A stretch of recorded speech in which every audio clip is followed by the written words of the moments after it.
Can people hear me? Yes, we can. Okay, great. Thank you. Just want to make sure. Ronnie, I'm going to unmute you. Everybody else needs to try and stay on mute during the meeting would be great.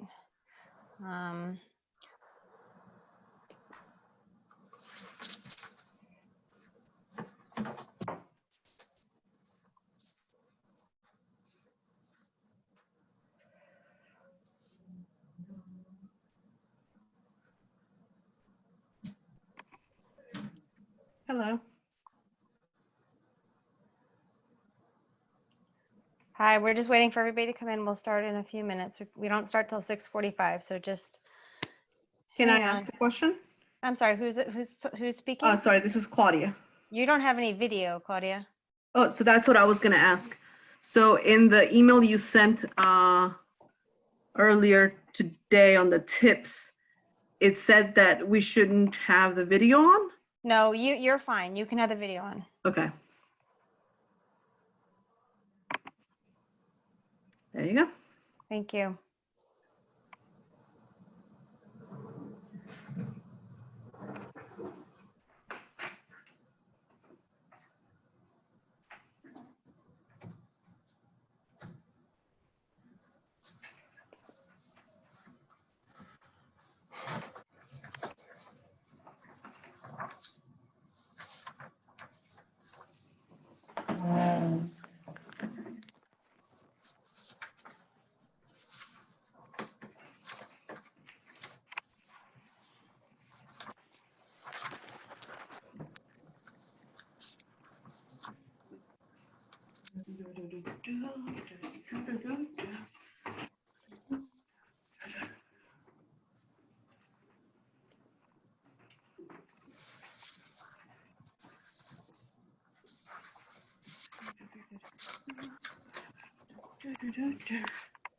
Is everybody on mute? Everybody should be, Claudia, if you can be on mute for the moment. Oh, sorry. That's okay. All right. So right now, Ronnie, you are off mute, and I did make you a co-host. Oh, can you hear me? Yep. Okay, all right. And I made you a co-host. Okay.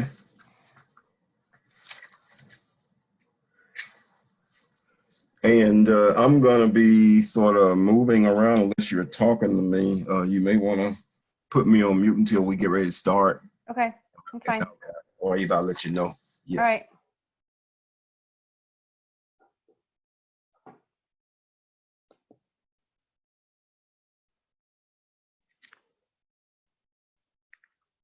Hi, Sandy.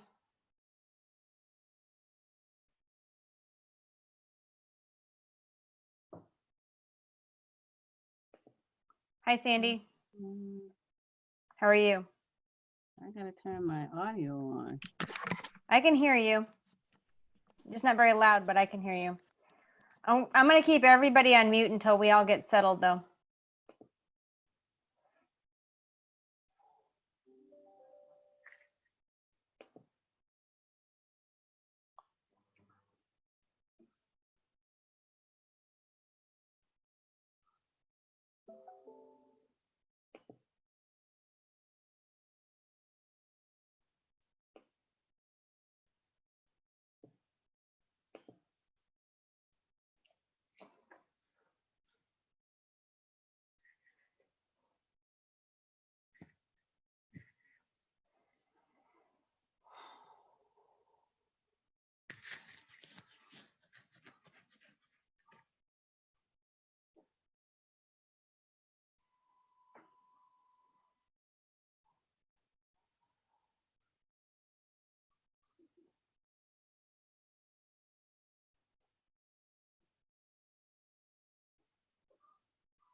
So it looks like we've got Commissioner Berrigan, we've got Commissioner Washington, we've got Commissioner Edwards and myself. So we're waiting for Commissioner Fletcher, and Commissioner Wilds, and Commissioner Lewis if she's coming.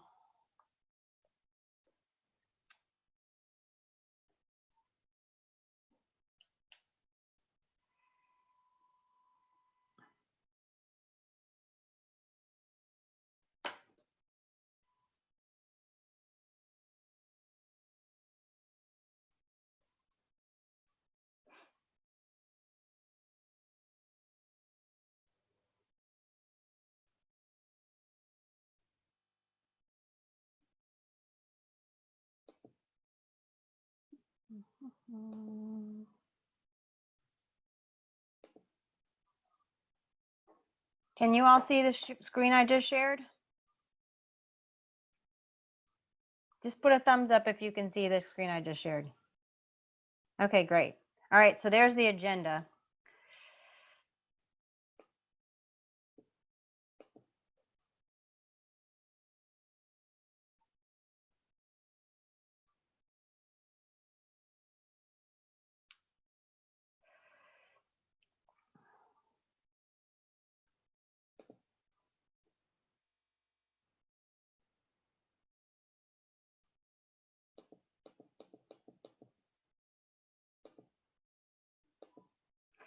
Uh-oh.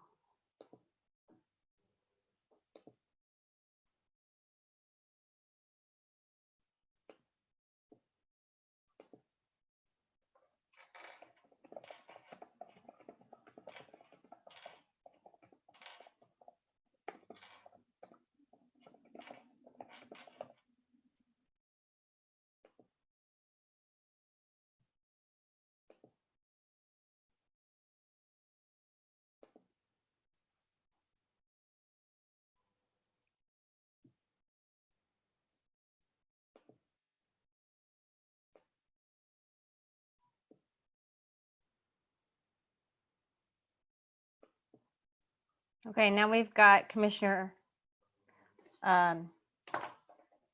Fletcher on as well. So we're just waiting for Commissioner Wilds. Commissioner Washington, did you talk to Commissioner Wilds today? Did you confirm that he was coming? The information. Okay, thanks.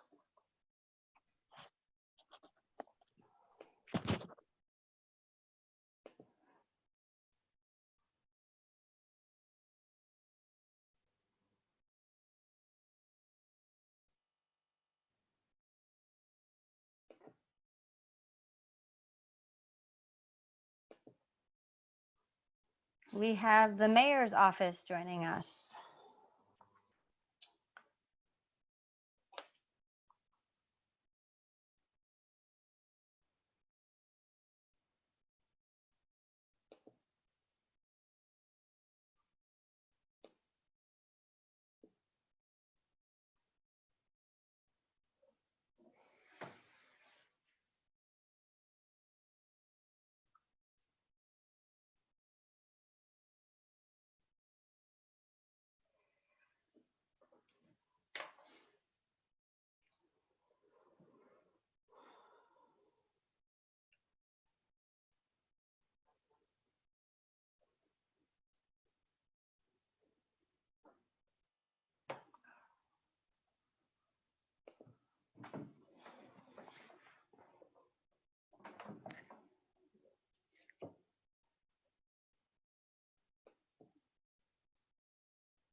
Hi, everyone. Just give us a few more minutes. We're going to start at 6:45, and then I will unmute the commissioners the rest of you who are on the call. If you have questions during the presentations, you can acknowledge by raising your hand or indicate that you have a question, and then the chairman can call on you, and I will unmute you, just so we understand what's going to happen.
Ronnie, we're at 6:42 on my clock, so.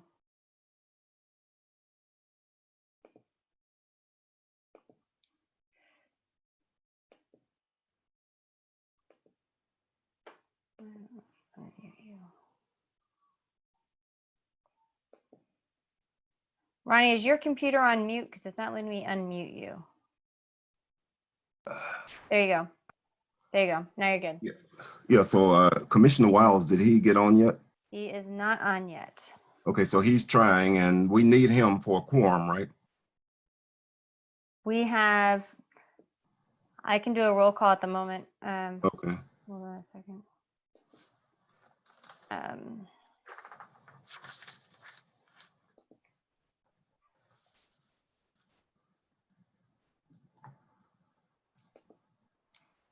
Hold on a second.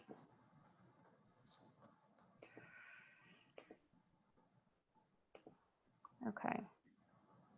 I think we may be good. Yeah, just give me a minute. There's some people Okay. joining still, so let me.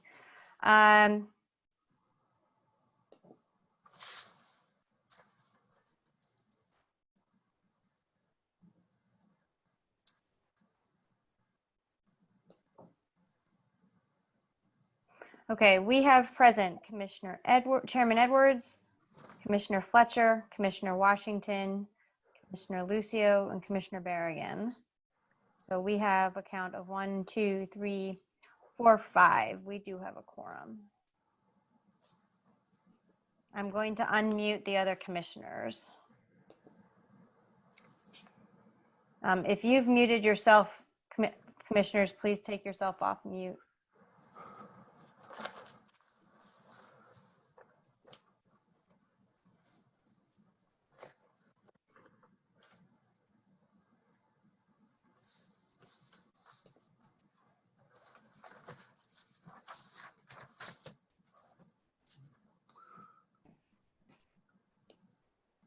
So Commissioner Lucio, you're gonna leave the agenda? Yeah, I guess that's fine. You can leave the agenda, show. That's fine. It is on the screen. Everybody should have it.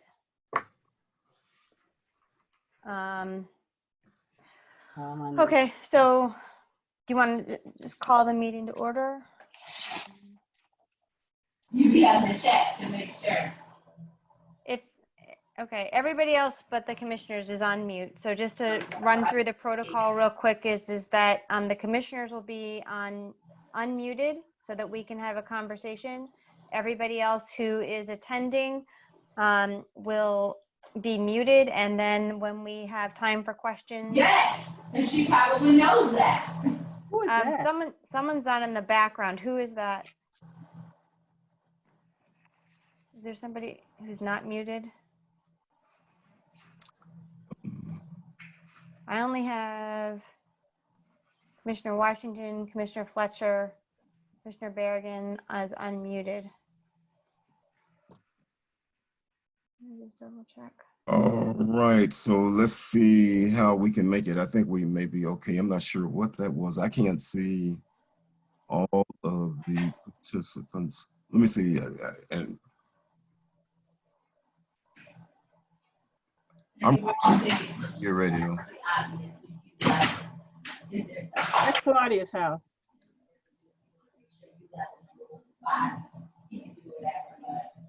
Okay.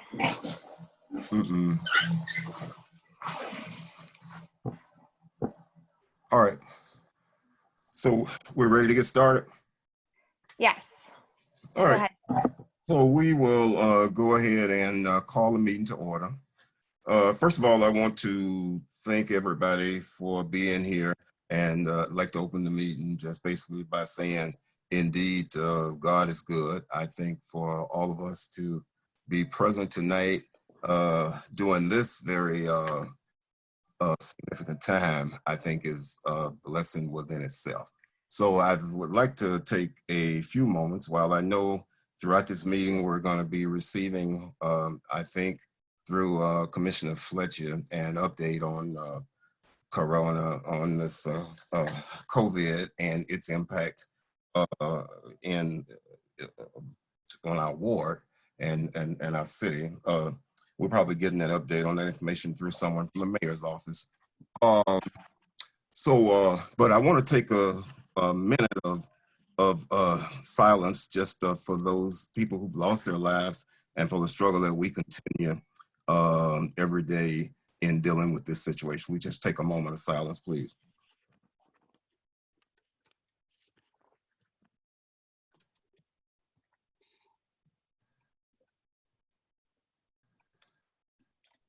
Thank you. We have a very extensive agenda this evening. Commissioner Lucio, our secretary, I want to take the time to thank her for the hard work that she has done, I think, trying to organize this and to protect and to try to make this meeting as safe as possible for those of us that are using it tonight. Commissioner Lucio, could you confirm for us again the fact that we do have a quorum, and then if there's any thing that you like to say, I think, in terms of how we're going to proceed, let's do that now, and then I'll go through with the order of the meeting. Sure. So at my last count, we do have a quorum. We have, hold on, I've just switched screens here. We have Chairman Edwards, Commissioner Fletcher, Commissioner Washington. Is Commissioner Wilds on? I don't see Commissioner Wilds on yet. No, I don't see him on yet. Commissioner Lucio, Commissioner Berrigan, I see on. So we have 5 commissioners present, so therefore we do have a quorum. So just for everybody's recount, just I'll say it one more time. The commissioners are not on mute. Everybody else is on mute for the moment. If the chairman wants to open any point of the discussion up for question, and people want to indicate that by letting me know that they have a question, and I will take them off mute. In front of you is an agenda. On your screen, you should be able to see the agenda. And we want to try and stick to the times as much as possible. Out of respect, we're going to do the commission business, and then we've got updates from the mayor's office and MPD, and of course we'll come talk about the coronavirus, and then we've got several presentations, and then we should hopefully have time for community comment period, where we're also going to talk during the community comment period about the current status of the census data. And I think that's it, Chairman. Okay, commissioners, so you have before you a copy of the agenda that has been prepared. I would like to know what's your pledge with regard to this agenda. And There's some corrections that need to be made. okay, where are they? It's not the third quarter financial report, it's the second quarter. Okay. Thank you. I'll correct that. Thank you, Commissioner Lucio.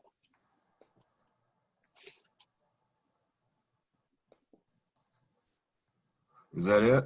Yeah, that's it for me. All right, commissioners, what's your pleasure with regard to the agenda? Then I'll entertain a motion to accept this agenda. I make a motion that we accept the agenda with its corrections. Is there a second?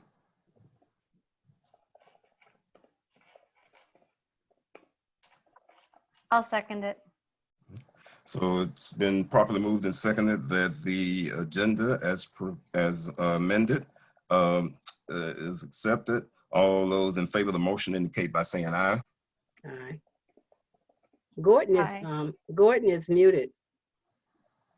Okay, let me. I see Claudia is pointing to Commissioner Berrigan. Are you muted too?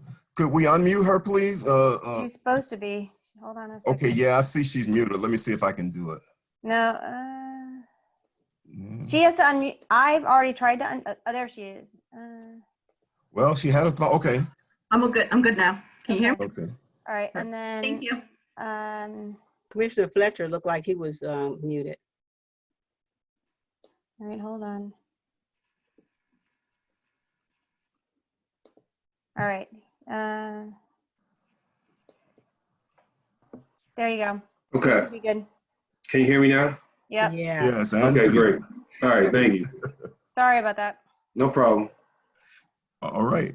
So now I think the motion was properly moved and seconded, and I was about to call a question, and everybody was muted, so I'll do that again. All those in favor of the motion indicate by saying aye.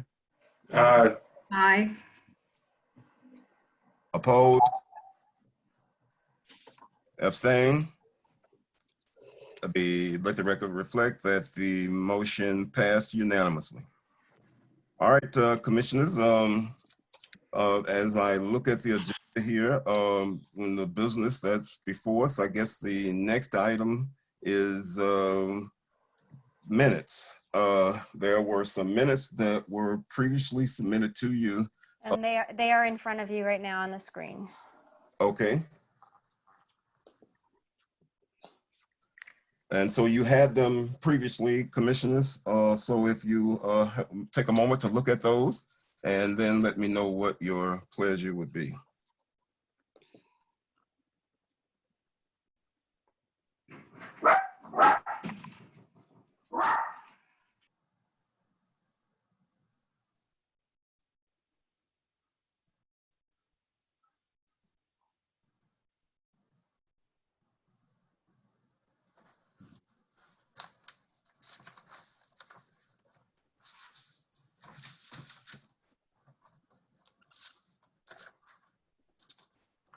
All right, so those were the minutes from our February 26th meeting.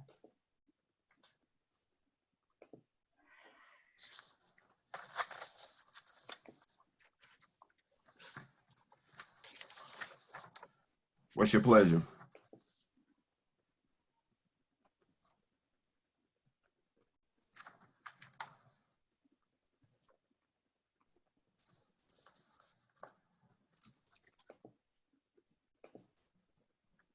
I will make a motion again that the minutes for February the 26th be accepted pending any corrections, minor corrections or adjustments. Is there a second?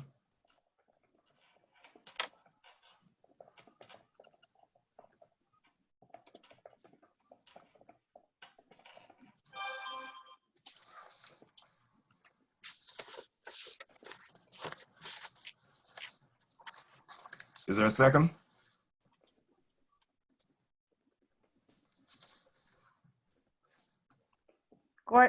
Commissioner Fletcher, can you unmute yourself? There you go. Second.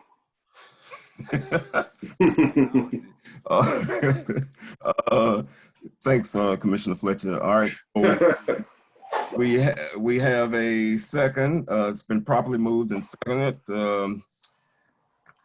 Commissioners, all those in favor of accepting the minutes as amended or would indicate by saying aye. Aye. Any opposed? Any Hold abstain? on, Commissioner Berrigan is, for some reason, I don't know why you're muted. I didn't mute you, so you should be fine. Yeah, it just I keeps. think, I'm not sure, but I think what may happen is if the person mutes themselves, then the host has to unmute the person again. Oh, Yeah. So so commissioners, don't mute yourself. Yeah, yeah. Yeah. I'll do my best not to, but if I do, I'll, Okay. All right. Okay. So All right, now let's try that vote again because I'm not sure I got the right recording. So all those in favor of accepting the minutes pending any necessary corrections indicate by saying aye. Subject to any corrections. Aye. aye. Aye. Is that opposed? Oh, no, I don't oppose. No. Okay, all right. So those are all ayes I hear. I hear no oppositions, any abstentions. All right, let the record reflect that the minutes were approved. I want to take a moment, I think, then to sort of Commissioner Lucio was acknowledging people who were driving, but I wanted to, I had at least gotten some comments from Mr. Gottlieb's office today, and that he may be on the call. And so I'm not sure if he is, but if he is, and you let us know, I certainly would like to acknowledge you this evening as well. I wanted to thank you and your office for working with our team and the commission to make sure that we can continue to be available to our constituents. The next item that is up on our agenda is the third quarter financial report, or Second quarter. Second quarter. the second quarter financial report. And Mhm. we'll turn the floor over to Commissioner Washington, our treasurer. Good evening, everyone. I emailed a copy of the, excuse me, second quarter financial report to everyone. I hope you each have had a chance to review it. There are 2 pages, and I would like to go to the second page so that you could look at all the financial transactions we have for the second quarter, which total approximately $2,181.22. We got an allotment of $5,430.28 that came in February. Excuse me. And we have a total ending balance in our checking account of $26,880.63. $26,800 and $26,880.63. okay, That's the balance in the checking. okay. Okay. And you heard what I said as it relates to what the total expenditures were for the quarter. Just repeat them. Yeah. Okay, the total expenditures for the second quarter were $2,181.22. Okay. Okay. All right. And we got an allotment on February the 10th in the amount of $5,430.28. Okay. And 28 cents. Mm-hmm. Yes. All right. And you said the beginning balance of, I know the ending balance was 26,880.63. What did you say the beginning balance was?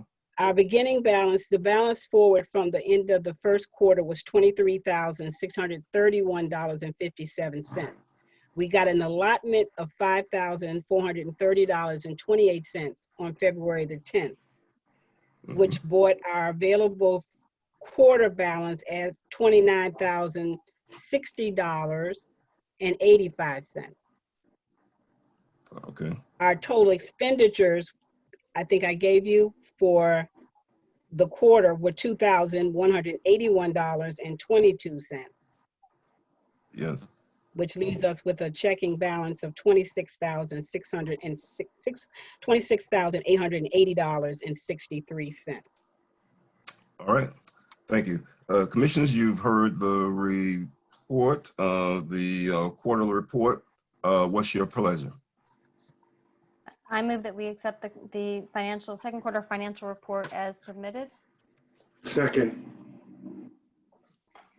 Okay, commissioners, has been properly moved and seconded that the second quarter financial report is submitted by the treasurer be accepted. All those in favor indicate by saying aye. Aye. Aye. Opposed? The ayes abstaining? The ayes have it. Let the record reflect the vote was unanimous. Okay, thank you. Is there anything else further, Madam Treasurer? No, that's it. I don't have anything else to add to the treasurer's report at this time. All right, now the next item on the agenda was submitted by Commissioner Berrigan, and I think we have it as part of the record.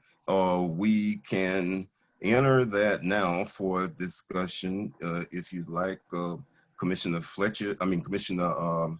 Washington, if you'd like to report it out, or if we are going to receive the report on this request from Commissioner Berrigan. How is that coming to the floor? I have a copy of what she submitted. Do you guys have a copy of what she submitted? I In do. February? Yes.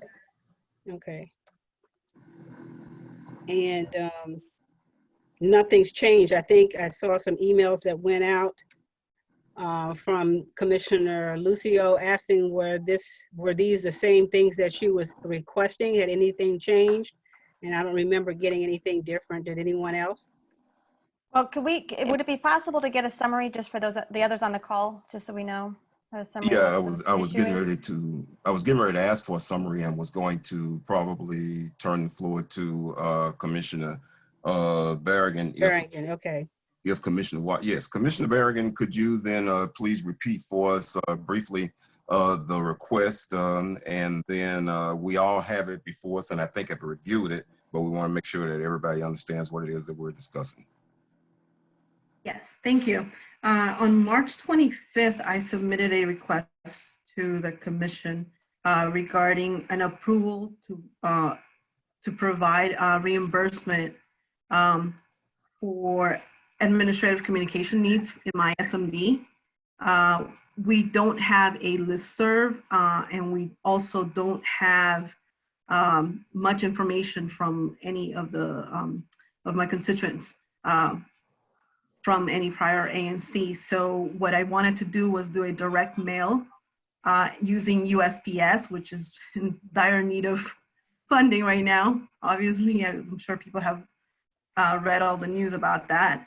They have an every door direct mail process that you can send out at over 1,000 addresses, particularly my SMD, and the cost of the sending out through that every door direct mail at EDDM for my SMD, which would reach about 1,000 plus addresses in my SMD, would be $226.14. There's also some printing costs for the postcards that I would send out to my SMD, and that cost was about $150. At the time when I brought this up, I was advised. Sorry, real quick, Commissioner Berrigan, I'm sorry to cut you off real quick. Could you repeat the initial cost again was 214 what? 226.14. Thank you. $226.14. And the printing cost? Oh, let me get $150. Thank you. Want me to Right, go ahead to proceed, Commissioner Berrigan. Thank you. So I was asked if I could bring this up during this month's meeting, and okay, if I could pay for the $150 in printing if it need be, if there is no funds. Now we know that there are some funds available. So in total, the request is either $226.14 for the mailer, the postage basically, and $150 for the printing. Either one of those, an approval for either one of those would help. Between then and now, I created these flyers and I posted them throughout my neighborhood. And the main information that I wanted to tell people was my name, my contact information. I now have business cards so I can give out my information. The main website for both my SMD and also the ANC, and also social media and how to get into a listserv for our SMD specifically. So this is very customized information. It's not related to coronavirus. It's just one time in hopefully this year with this particular information. And also this whole entire thing was translated into Spanish because we do have also immigrant Spanish speakers in my neighborhood. So I wanted to make sure that they also received it. And Commissioner Berrigan. Yep. Commissioner Berrigan, let me ask you one question. Is this a one-time charge, or would this be a reoccurring charge? A one-time charge. All right, so let me try to see if we can bring this to closure rather quickly. I mean, I want to commend you for taking an effort, I think, during these times. I think you did in our office, I would have to admit, during a very unique time and not having the proper transition, maybe from the prior commission to you and having the ability during these times to be able to communicate. I think this is a reasonable request, but I do want to open the floor to the other commissioners to see if there is any unreadiness. If not, then I think I'd rather want to try to move forward with trying to dispose of this matter. Chairman Commissioners, Edwards, can I ask a question, Chairman Edwards? yes. Commissioner Bergen, we did ask, or I did ask to see a copy of it in advance, but that was never sent. It was actually sent, the information in the email that I sent, it included the content of it. But it didn't have a copy of the actual, I don't have that email that has actual, all the information that's in it. Okay. I would send it I would again. actually really like to see that. Just so we know. I think we did. Let's see. I think we did have it. Commissioner, hold on for 1 minute, Commissioner Luciano. Commissioner Okay. Washington, do you have a I'm sorry. Commissioner Washington? Yes, I have just the email that was sent out on the 25th. It doesn't have any attachment that shows what, it just has the information that she just read off on. There's no picture of what anything looks like. I don't have that. In the second page of the email that I sent, there is it's on the print quote. There is a picture of the postcard. And in that picture, it has the information that I just verbally explained to everyone. Which date did you send that? Yes, I did. What? No, what date? What date? March 25th.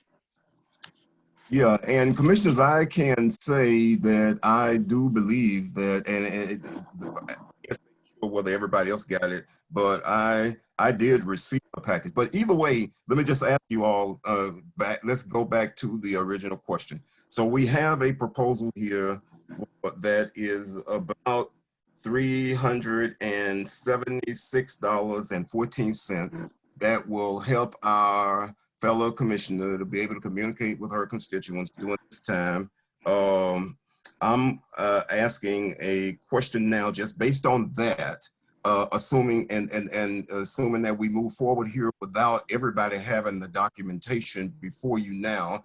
Whatever we do would be conditioned upon our treasurer receiving documentation that would support this request. But I want to know, are we comfortable enough to be able to move forward to grant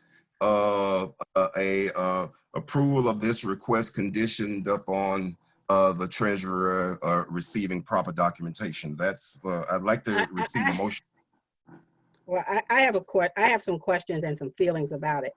My question is, Claudia said that she had put some flyers up, made a flyer or something and put up to post with information on it. I think that in terms of the fact that Commissioner Barrington is serving out the term for a previous commissioner, and that the term will probably only goes through, I guess, November, because someone will be, whoever runs for election, we don't know who will win, if she'll be there for the duration or be reelected as it relates to that. And I think that myself, as well as other commissioners that came on, we use grassroots efforts to put out information as it relates to who we were.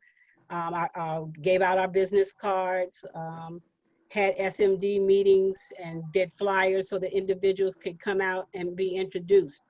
I realize that things are a little different now, and may want to be able to do a mailer and so forth, but For me, the grassroots way is the best way, in my opinion, because that's how I reach out. I don't know how anybody else feels.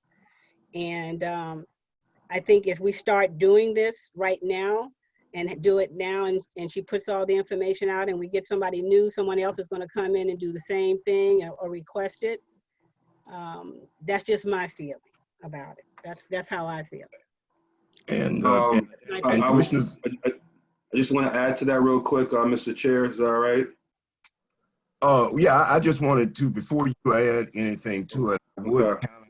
like to again re-emphasize my position earlier, and we all support grassroots activity and all that kind of stuff and into the community, but I do believe that this is a unique occurrence here, and I do believe that who the new commissioner or the future commissioner is or might be should not be our concern now during this period, because following the process for getting to be in the position and to serve as the interim commissioner to finish out this term, Commissioner Berrigan has satisfied that criteria and has been notified to us by the board that she is an acceptable commissioner for the rest of the service. So the rest of this commission period. So I am going to be urging us to be supportive of helping her in this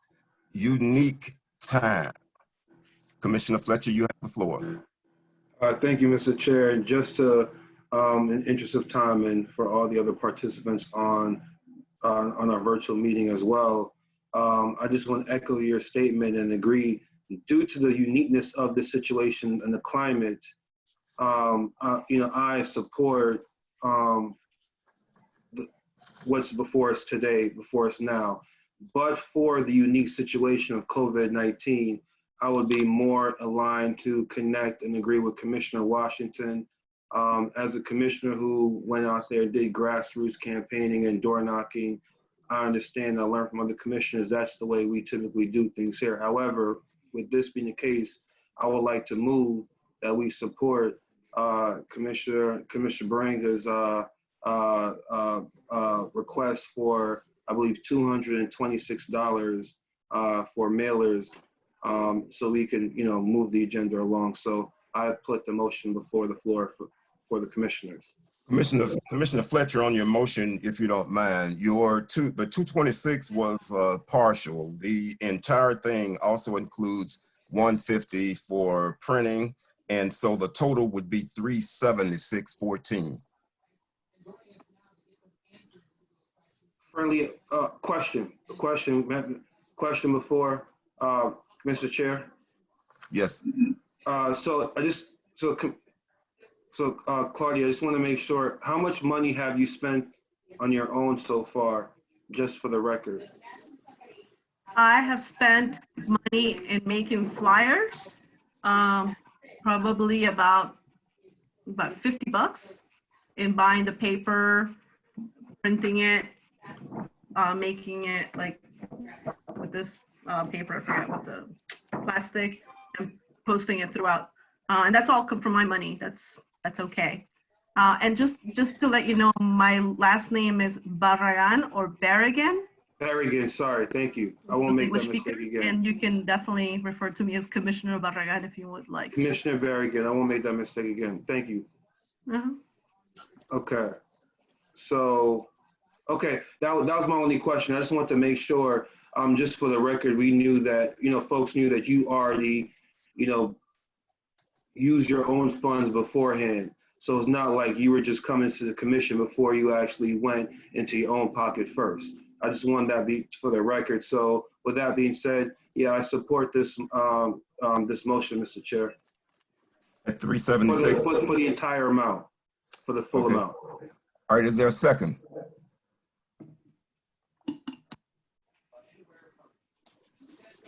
Is there a second?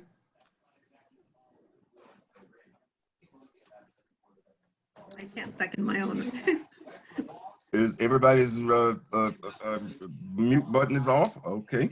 I'll second the motion, Mr. Chairman. All right, it's been properly moved and seconded that this fund request totaling $376.14 be approved for Commissioner Barragan in ANC 5A06. All those in favor of the motion indicate by saying aye. Aye. Aye. Opposed? Opposed? Okay, let the record abstain. Let the record reflect that the vote was unanimous. All right. Commissioner Chairman Edwards, if I could interrupt, I just want to acknowledge the fact that Commissioner Wiles is on the call now, and you had asked earlier whether Gottlieb Simon was on, and he is as well. All right. If you could, then before I move to the next section of this report, could we unmute Mr. Simon's mic and let him say a few words, and then we will move on with the rest of our agenda. Yeah, let me find him again. There he is. And you found him? He disappeared. Where'd he go? All right, so you keep doing what you're doing. We'll move on to item D. And what I'd like to do now is turn the floor over to Commissioner Fletcher for a resolution. Yes, thank you very much, Mr. Chair. And again, good evening, everyone. My name is Gordon Andrew Fletcher, ANC Commissioner for 5A08. Thank you for everyone for joining the call. And thank you to my fellow commissioners for giving me the opportunity to talk about this resolution. I made sure to provide each of you with the resolution beforehand yesterday.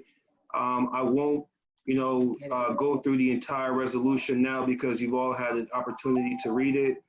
For everyone else that's on the virtual meeting, I'm not sure, Commissioner Lucio, if you have the ability to put the resolution on the screen so everyone can see it.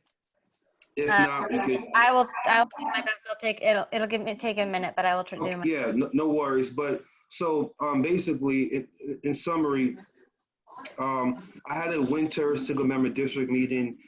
It was on February 20th of this year, and at that meeting, we had over 30 participants from ANC 5A08 that were there. And one of the big things that we talked about was the increase of crime in ANC 5A08, especially in the corridor or the neighborhood of where the Capital Air Food Bank resides.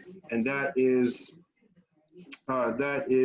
where between 6th Street Northeast and Emerson Park, homeowners association or townhome neighborhood. So that area in particular, there's been an increase of crime. And so what we decided to do at my single member district meeting, it was voted on unanimously to create a task force. And the task force, as you all, as the commissioners know at this point, the task force is called the Communities Conquering Crime Task Force. And currently the task force is comprised of Jeff Dawson, who's the current president of the Emerson Park Homeowners Association, Tanya Williams, who lives right there on 6th Street Northeast and has been a homeowner in Ward 5, ANC 5A08 for a very long time, and Deneen Miller, D. Miller, she's a resident that is part of the new community that is known as Top News. So this task force comprises of different individuals that represent the surrounding area that's most affected. So what I want to do, because I don't want to keep talking myself, I want to give the members of the task force just a quick opportunity to speak to this before I ask for a vote of support for this resolution.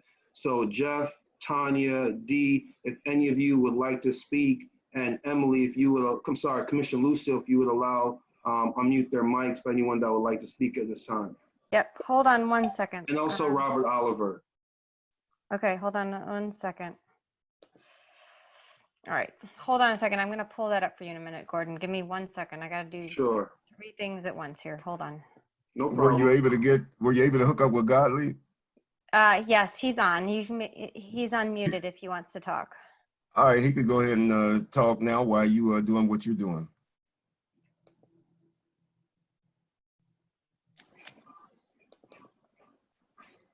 Gottlieb? No, he's unmuted. I unmuted him. Okay. Hold on. All right, Commissioner Fletcher, do you see your thing on the screen? Yes, I do. Thank you very much. All right, hold on a second. Let me just.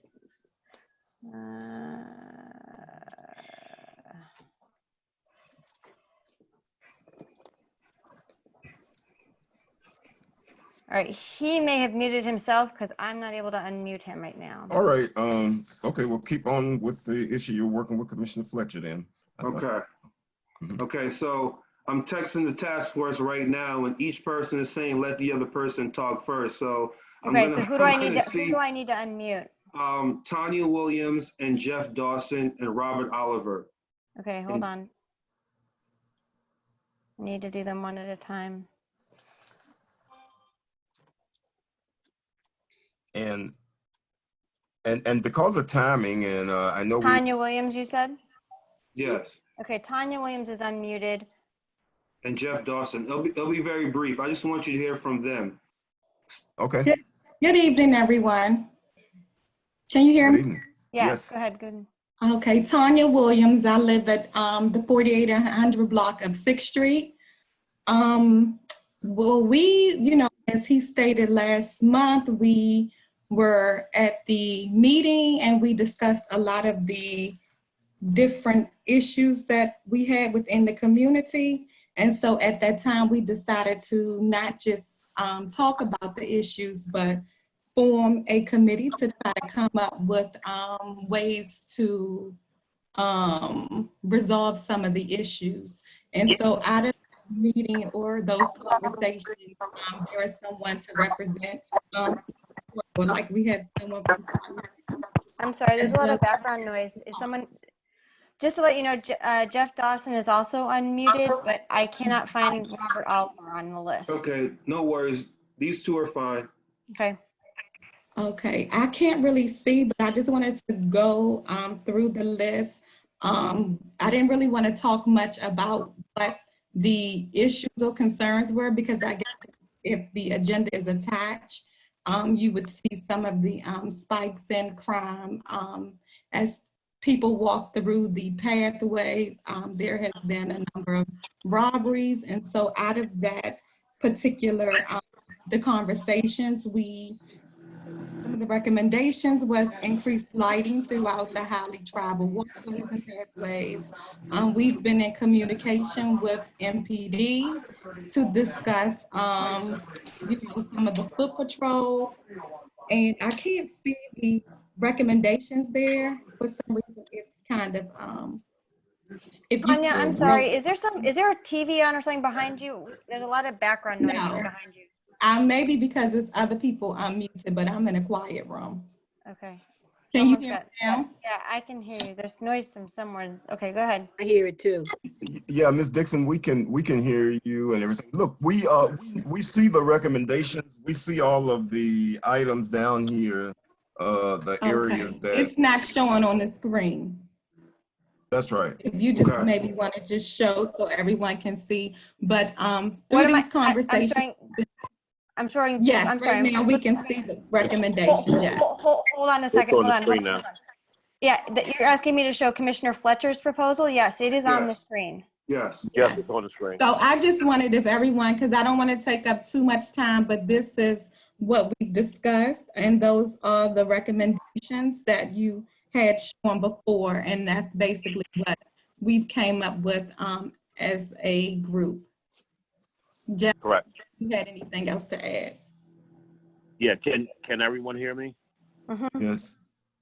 Yes, my name is Jeff Dawson. I'm president of Emerson Park HOA. I heard from Robert Oliver, who is a former, I guess, commissioner for the North Michigan Park Civic Association, as well as other folks in the community, including my own community. Just a minor about it. correction. Just a minor correction. He's a former president of the North Michigan Park Civic Association, not a commissioner. Okay, sorry. And the conversation basically engulfed the need for additional police presence. But not just police presence, but also asking the Metropolitan Police Department, along with Metro Police, what can we do as citizens to help them? Because they always hear, we need police, but they never hear, what can we do to help them? And that's what we want to be a part of. We want to be a part of the solution, and we want to be an active supporter of our police department. The recommendations are clear. They're laid out in the letter that Gordon drafted. And I think it's a worthwhile initiative, and one that maybe, hopefully, will spread throughout other ANCs. So we're asking that you guys take a hard look at it, be supportive of it, and hopefully allow this to flourish throughout the entire ANC. Well, I want to take the opportunity to sort of piggyback on your comments, Mr. Austin. Dawson, I'm sorry. And Commissioner Fletcher and I had previously discussed this, and so that was the sentiment of our discussion as well. ANC 5A is a pretty broad area, and 5A08 is a section of it, but it is not a unique section. It's not that 5A08 is having problems and the rest of our commission area is safe and there are no problems. So I had talked with him about the possibility of expanding, and if we don't do that tonight, I am supportive of a global look with regard to this whole question about safety. Just up and down. Yeah, and I totally agree. It should be more global in its impact. We just felt as though that it has to start somewhere. So we wanted to hopefully be that beginning for something that can take hold throughout the entire ANC. I want to take the time to thank you guys, both you and Ms. Williams. And I'm not sure if the third party is here, Mr. Oliver is here, but for taking— And D. Miller. And D. Miller, for taking your time to work with Commissioner Fletcher on this. Yeah, no and again, you know, I'm not going to belabor this point anymore, but, you know, because again, we still haven't actually officially supported this with ANC 5A, but yeah, this is just the beginning, hopefully, of something bigger. But, you know, we just wanted to get something on record because we understand that ANC 5A08 we can do things just within the SMD, but the real power is in the entire ANC 5A as a whole coming together collectively on one accord around this. So if we can start with ANC 508, but make this a bigger thing, I'm all for that. I want to be very clear about that as a team effort, team player all the way. But I want to be also clear that tonight, I still would like to get a resolution passed in support of what ANC 508 has requested with this letter before us. I have a question. Yeah, this Commissioner Washington, Commissioner Fletcher, because we discussed it too on yesterday. The HOAs, I guess it's for Totten Mews and Emerson Park, do they have any type of security on their own? Have they looked into having security for themselves as part of their HOAs? Is that something that could be done, or is that something Yes, and I don't want to speak, again, I'm glad that we have the president of Emerson Park HOA on the line, so I don't want to speak when he's on the line, but I do know about Totten Mews that they received funds from Comstock to pay for surveillance and lighting, and that is something that they're in the process of actually completing. So again, they are making steps to help themselves first. This letter, the support from ANC 5A is to take that to the next level. They have done what they need to do in the process of doing what they need to do to help themselves first. Jeff, anything you want to add to it, please let me know at this time, or let Commissioner Washington know. Yes, Commissioner Washington, Emerson Park HOA commissioned a security study and analysis in October of last year. And as a result of that study, a report was issued outlining probably like a 12-step recommendation for improving our own security within our community. However, we realize that we're part of a larger community. But yes, we're going to take steps on our own to bolster our own security and safety. And it usually starts with just people reporting what they see, and not only that, but being more visible. That's a big help. And in this era of coronavirus and COVID-19, a lot of people are home, so that's happening now. But we want to continue that, once things hopefully go back to some new sort of normal. All right. Commissioner, one more thing, Commissioner, with Commissioner Fletcher, we talked about yesterday, you said there was a piece of land behind, I guess, is it Fort Totten Mews off of, in the back, that we don't know who owns that property? You remember you were talking about that, where the gate was? Dee from Fort Totten Mews, she's she's actually there to talk. Dee, okay. Yeah, she has her hand raised. What did she say? What are you saying? Okay, so hold on a second. Hold on. We don't want to interrupt the commissioners. That's part of the protocol. I'm sorry. So that's okay. So let Commissioner Washington finish, and then Commissioner Fletcher is aware that she's on. So as soon as Yeah, and then let's try and wrap this up in 5 minutes. Right. Correct.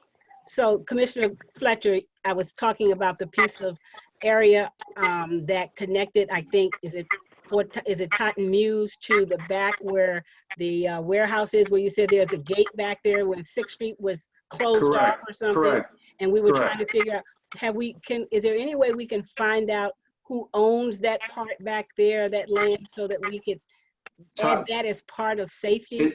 It is my understanding that Totten Mews owns that property. That's why Comstock provided funds for them to place a surveillance and lighting On that there. side, okay. Yeah, so that's why, and again, with a couple minutes we have left, I want to give Dee Miller an opportunity to speak, because I think Dee is really understanding, the importance of being connected to the ANC. Right. So I just wanted her to get an opportunity to speak with a couple minutes we have left before hopefully I can get a positive vote on this resolution. Okay.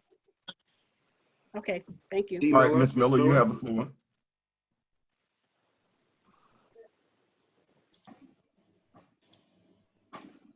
Is she unmuted? no, she's unmuted on my end. Okay, well then if she's not, we got to move on. If she's not there. So, Yeah. There she is. so There she is. okay, Yeah. there you There are. she is. Okay. Go ahead. Okay. I just wanted to say, just a minute, I got note from the HOA that the security cameras are not in place, but they're in the making, but it may not be 90 days. I think it said 90 days on the letter, but they are working on it. The other piece is they are also working on putting brighter bulbs in the lamps on that path. Wonderful. Great. Thank you, Dee. Okay. Perfect. All right, great, thank you. All right, commissioners, you have heard the presentation from Commissioner Fletcher. You've heard the report from the community. Commissioner Fletcher, was your report in the form of a motion? Probably now open the floor for a motion on this request. Again, per Robert's Rule of Orders, I don't believe I can bring a motion to the floor for my own resolution. Well, you can. I can. Okay, thank you for that. Well then, commissioners, I move that ANC 5A support the request for increased active police presence at ANC 5A08, and we move forward with expanding this for ANC 5A as a whole once the commissioners have an opportunity to agree on the next steps. Question. Wait, we need a second before we can do a question, Okay. right? Second.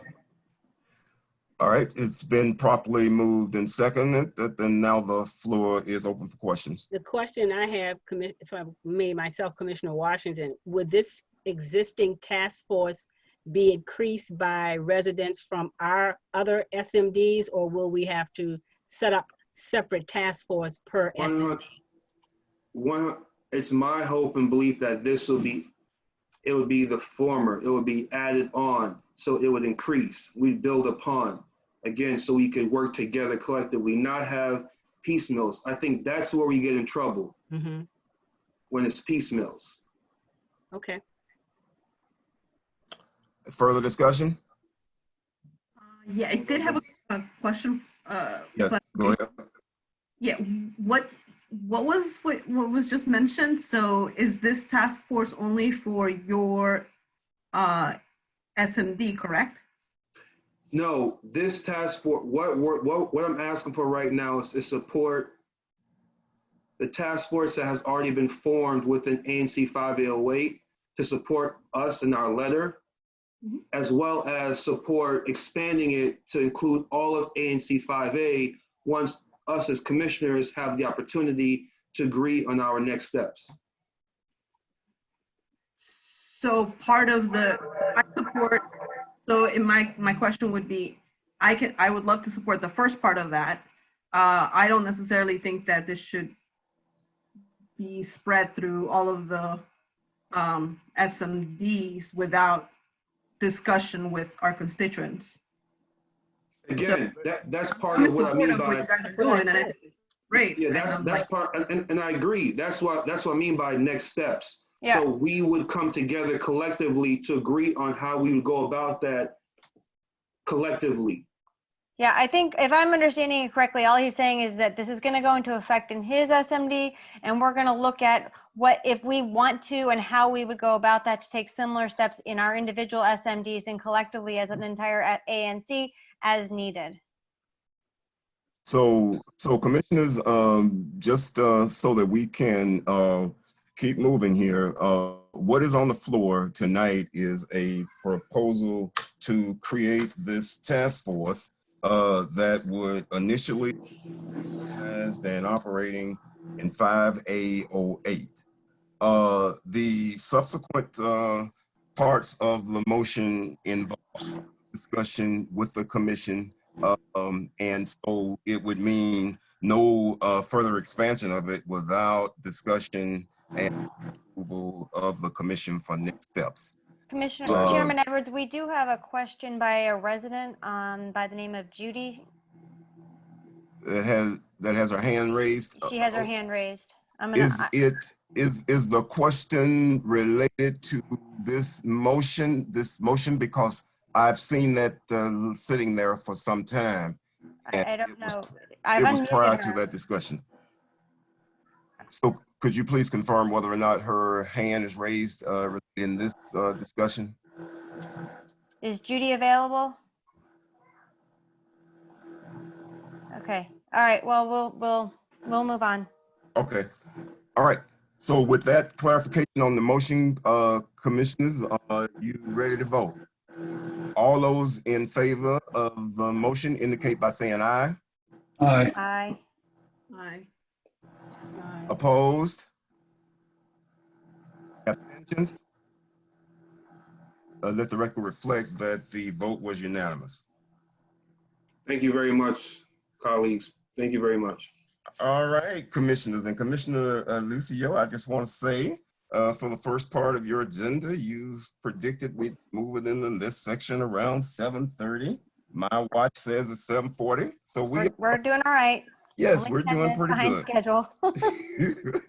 So now, is Gottlieb, were we able to connect with him yet? I took him off mute. Is he still, Gottlieb, are you there? Let me, he may need to unmute himself because I have not, oh wait, Gottlieb, are you there? Gottlieb, go ahead. I'm here. There you go. Yes. Was there a question for me? I'm doing three things at once. No, that was not a question for you. I had just acknowledged the good work of your office, I think, and wanted to express our appreciation for working with Well, thank you. and Commissioner Lucio to get all set up for this audio visual meeting. And just wanted to give you an opportunity to say anything that you wanted to say during this pandemic time.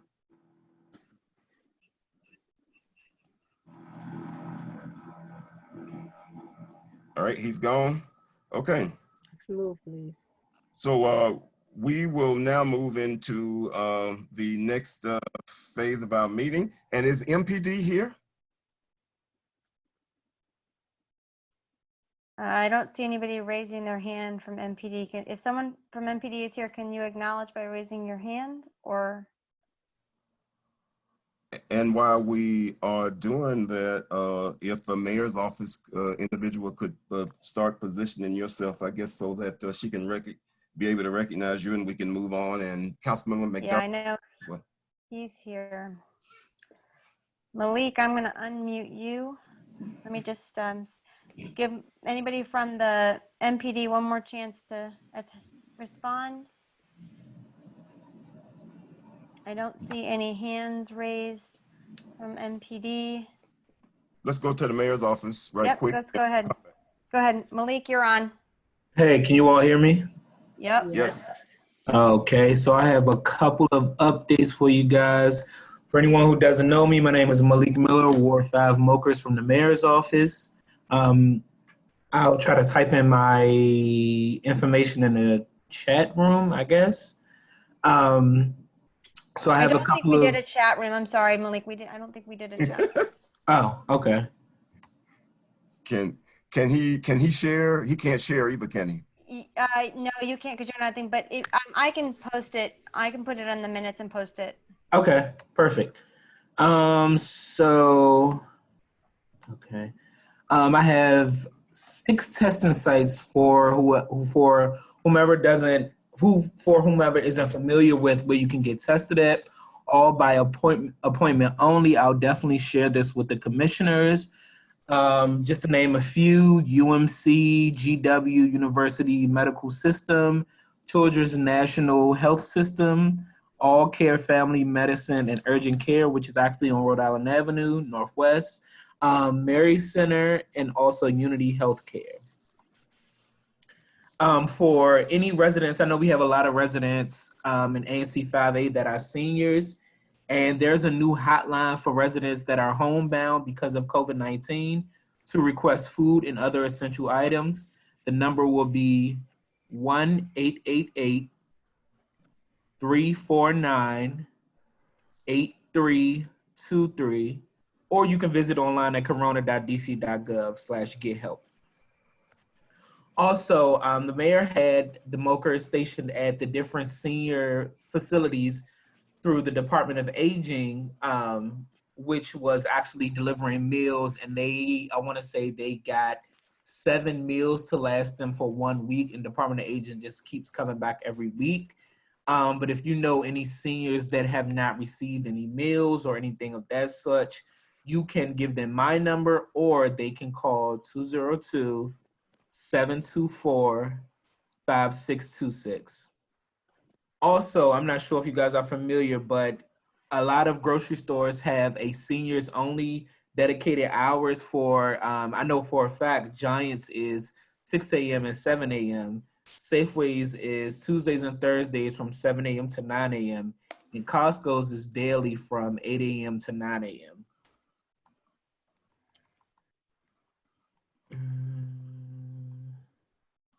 On Friday, April 17th, Mayor Bowser announced learning at home for DCPS students will continue through the rest of the school year to protect the health, safety, and well-being of students, teachers, and officials during the COVID-19 public health emergency. DCPS will close school on May 29th. DC public charter schools are expected to close on or about May 29th. Our 45 comprehensive meal sites for students under the age of 18 continue to operate and have served more than 162,000 meals. Last week, Mayor Bowser launched 10 weekday grocery distribution sites at district schools to help families access meals and other resources during the public health emergency. Sites are available to all families and are open Monday through Friday from 12:30 to 2:30 p.m. Groceries are distributed on a first-come, first-served basis and are at the following locations: Brooklyn Middle School in Ward 5, Eastern Senior High School, Ward 6 on Mondays. Tuesdays, Kelly Miller Middle School and Stanton Elementary School on Tuesdays. Wednesdays, Coolidge High School / Ida B. Wells Middle School and Woodson High School on Wednesday. Thursday, Anacostia High School and Kimball Elementary School. On Fridays, Ballou High School and Columbia Heights Education Campus in Ward 1. I'll send these specific sites to the commissioners and you all are able to post them, and I can also post them on the listserv. For Hey, can I ask a unemployed, question real quick? yes. You mentioned, I know that you mentioned this, and I knew this, that the schools are going to be closing May 29th and that there's been meals handed out to the children. With the schools closing, and I know typically in the summer there's a separate meal program, what's Right. the plan for continuing those meals sort of right after school closes? And since that was sort of a new thing as opposed to already planning for the summer. Right. So what I'm assuming is the grocery sites will stay open for the specific schools. And what I could do is I can definitely follow up on that question with leadership to see if they're going to take another approach or they're going to still continue to do the meal sites that they were doing throughout this process and also the meal sites that they were doing every summer. Yeah, that would be helpful to know. Okay.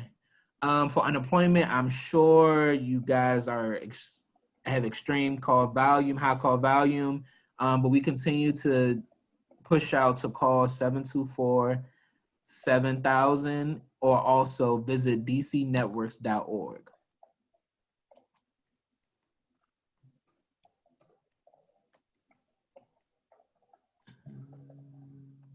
That it, Malik? Hold on 1 second. Let me make sure nothing else Okay. applies to us. Okay. Malik, that was 202-724-7000, right? Yes. Thank you. Mr. Chairman, Yes. Malik announced several locations, but he did not announce Bacchus campus, which is supposed to be open maybe tomorrow. I know they were setting it up today. He did not mention UDC at Bacchus campus. Malik? I have to check on that one. I want to say I heard something about on the press conference earlier about Bacchus. I have to go rekindle and go get some verbiage on that one. Well, they were setting up the tents and all that earlier today. Okay. Is that for testing? Yes, for testing. Okay. Hold on 1 second.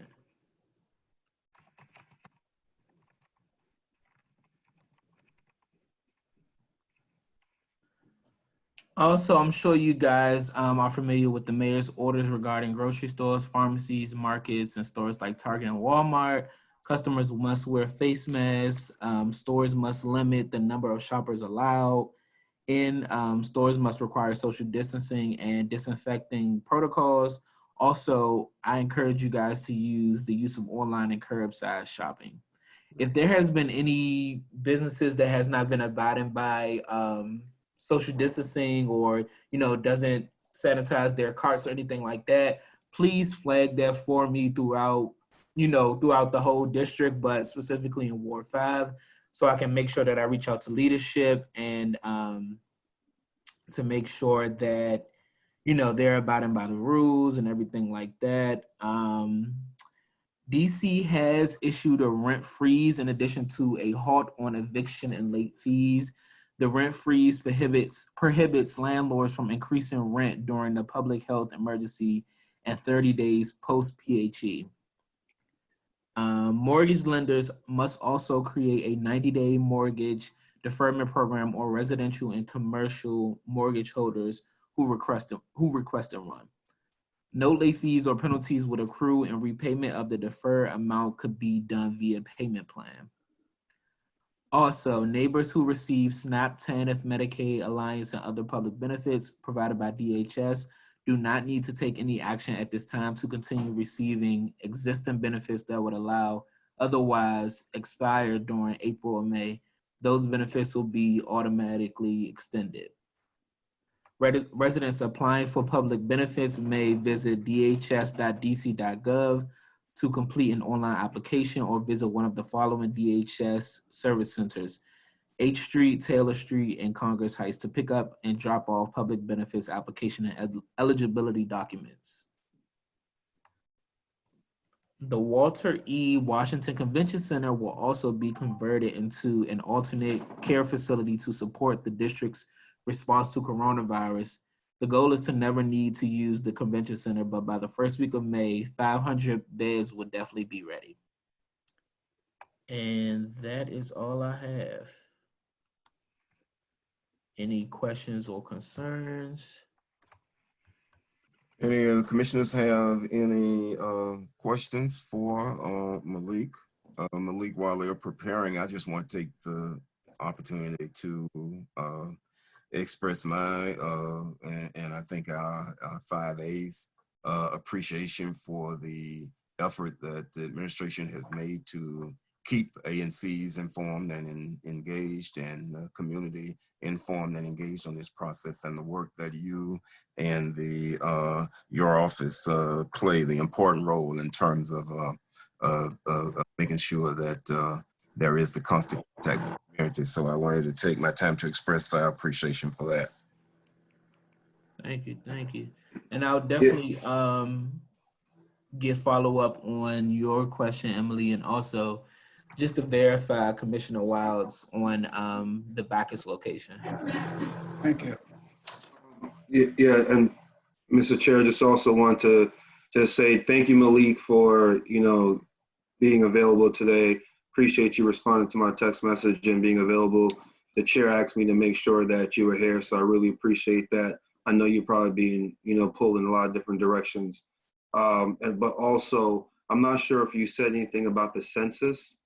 Did you speak to that as well, Malik?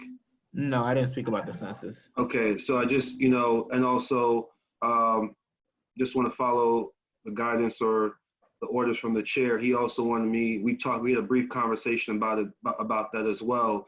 And just for residents and everyone to know, Ward 5 is still below the average response rate for DC and the overall response rate for the country as well. I believe right now our response rate is about 45%, and DC wide it's about 48%, and nationwide it's about 49.5%.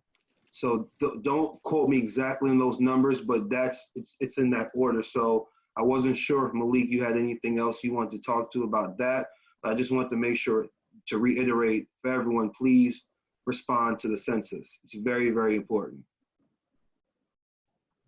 And commissioners, and I guess Commissioner Lucio in particular, I'm speaking to now, we voted to, as a commission, to help to engage and inform the community. So if there's anything that you can think of that we can do as a commission to advance the cause and objective of that earlier motion that we approved, let me know. Okay. I apologize. I had a bunch of information I was planning to share during the announcements part on the. Sorry, Commissioner Luce, sorry. That's okay. That's all right. Don't worry about it. It's fine. You covered it, so that's fine. Don't worry about it. And Chairman Silas Grant has joined the call. I need to unmute him. but he's next once we're done with Malik. All right, yeah. So Silas, you will be next once we get finished with Malik. So just stand by. Malik, go ahead. Oh, I'm done. Okay. All right. Any other questions for Malik? All right, Malik. Thank you very much, again. No problem. Okay. All right, Silas. Let me see if I can hold on one second. I need to find him. There you are. Silas Grant. Yep, I got it. He's unmuted. Go ahead, Silas. You're on. Good evening, everyone. Good evening. Evening. Hi, First of all, hope everyone is remaining as safe as they can be.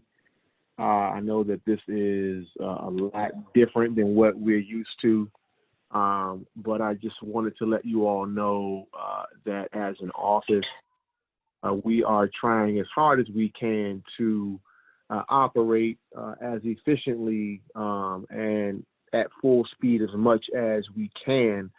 The council member on a daily basis is in contact with the mayor and her team.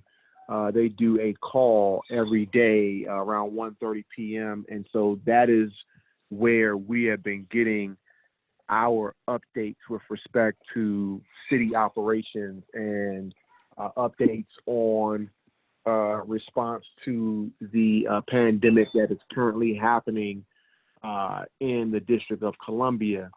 I just wanted to provide a little insight into the impact of COVID-19.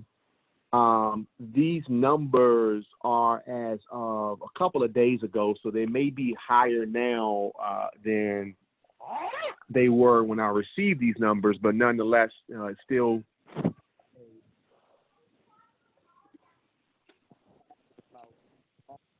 Flowers? Like, we can't hear you. Can you hear me now? Yeah. Okay. All right. Did you hear any of my message, or should I start over, or what should Just I? that, should I just keep wait, going? we lost you right as you were about to go into the numbers from a couple days ago. Okay, got you. All right. So these numbers, as of a few days ago, we were at over 3,100 positive cases in the district, and we were at 112 deaths. Also here, there were a little over 400 positive cases for COVID-19 within Ward 5, and we had 13 deaths within the ward. The council member prior to this period had already taken on an emphasis on racial equity in the city. And the need for racial equity has now appeared again in this COVID-19 pandemic. Despite the fact that Black residents make up roughly 46% of the population, they are accounting for almost 80% of the total deaths. As a result of that disparity, the council member in late March sent an email letter to the mayor and the council highlighting the need for the council and the executive to put a focus on finding ways to respond to the disparity in the deaths among African Americans with respect to the COVID-19 cases. Earlier today, myself and the council member, we were on a conference call with a number of mutual aid groups. If you're not familiar with that, there are groups that are formulating throughout the city, everyday residents that are coming together, creating groups that will be able to respond to the needs of the vulnerable population here in the District of Columbia. We found out today that there are a little less than 20 known mutual aid pods, as they're called, in Ward 5. There is a large concentration of these pods in Brookland, Eckington, and Edgewood. And one of the goals of the call was to talk about spreading the effort of mutual aid groups throughout the ward, and understanding that while there are a host of pods in that Brookland, Edgewood, Eckington side of the ward, a large amount of the need seems to be in other parts of the ward, whether it be Trinidad, Ivy City, and other parts. And so we want to be helpful with the mutual aid groups in getting the people who want to volunteer connected to the people who are in need. We are now exploring the idea of creating a mask making operation in the ward. There is a mask making operation that is taking place right over the line in Route 1. And it's called the Route 1 Mask Match group. And so there are about 7 small towns that have organized to make masks so that they can be distributed to people that are vulnerable. And they've defined vulnerable as people who are working in busy environments, people that are over 60, or people with pre-existing critical health ailments. And so we're looking to duplicate those efforts. We've been in contact with that group over the line. They are going to provide us with a lot of the structure that we need to get up and running. We've got a few internal approvals that have to take place, but it's our hope that in the next week or so, we can begin the operation of creating these makeshift masks. The reason why I'm bringing this to your attention is because the mutual aid groups mentioned to us that they would like to have the ANCs across Ward 5 help in building out new creation of pods in neighborhoods where there may be little or no coverage.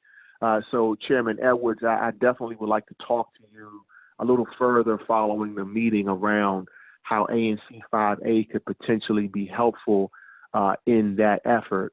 There are about 19 total mutual aid groups in the ward, but again, there are a number of gaps in terms of the locations and how they can get resources to the people that are in need. So some of the needs they have are, again, connecting to people that have the need, but then also they're looking for maybe 2 to 3 storage locations in the ward for resources that are being donated to them, and also maybe 2 to 3 places where they can actually set up shop to distribute the resources to people that are in need. So that is an effort that we're going to try to help them with in terms of identifying storage places and distribution locations. And our office is going to be in contact with all of the ANCs to figure out if they're SMD representatives or the chairs of the ANCs that are willing to get the word out about the need for more mutual aid groups.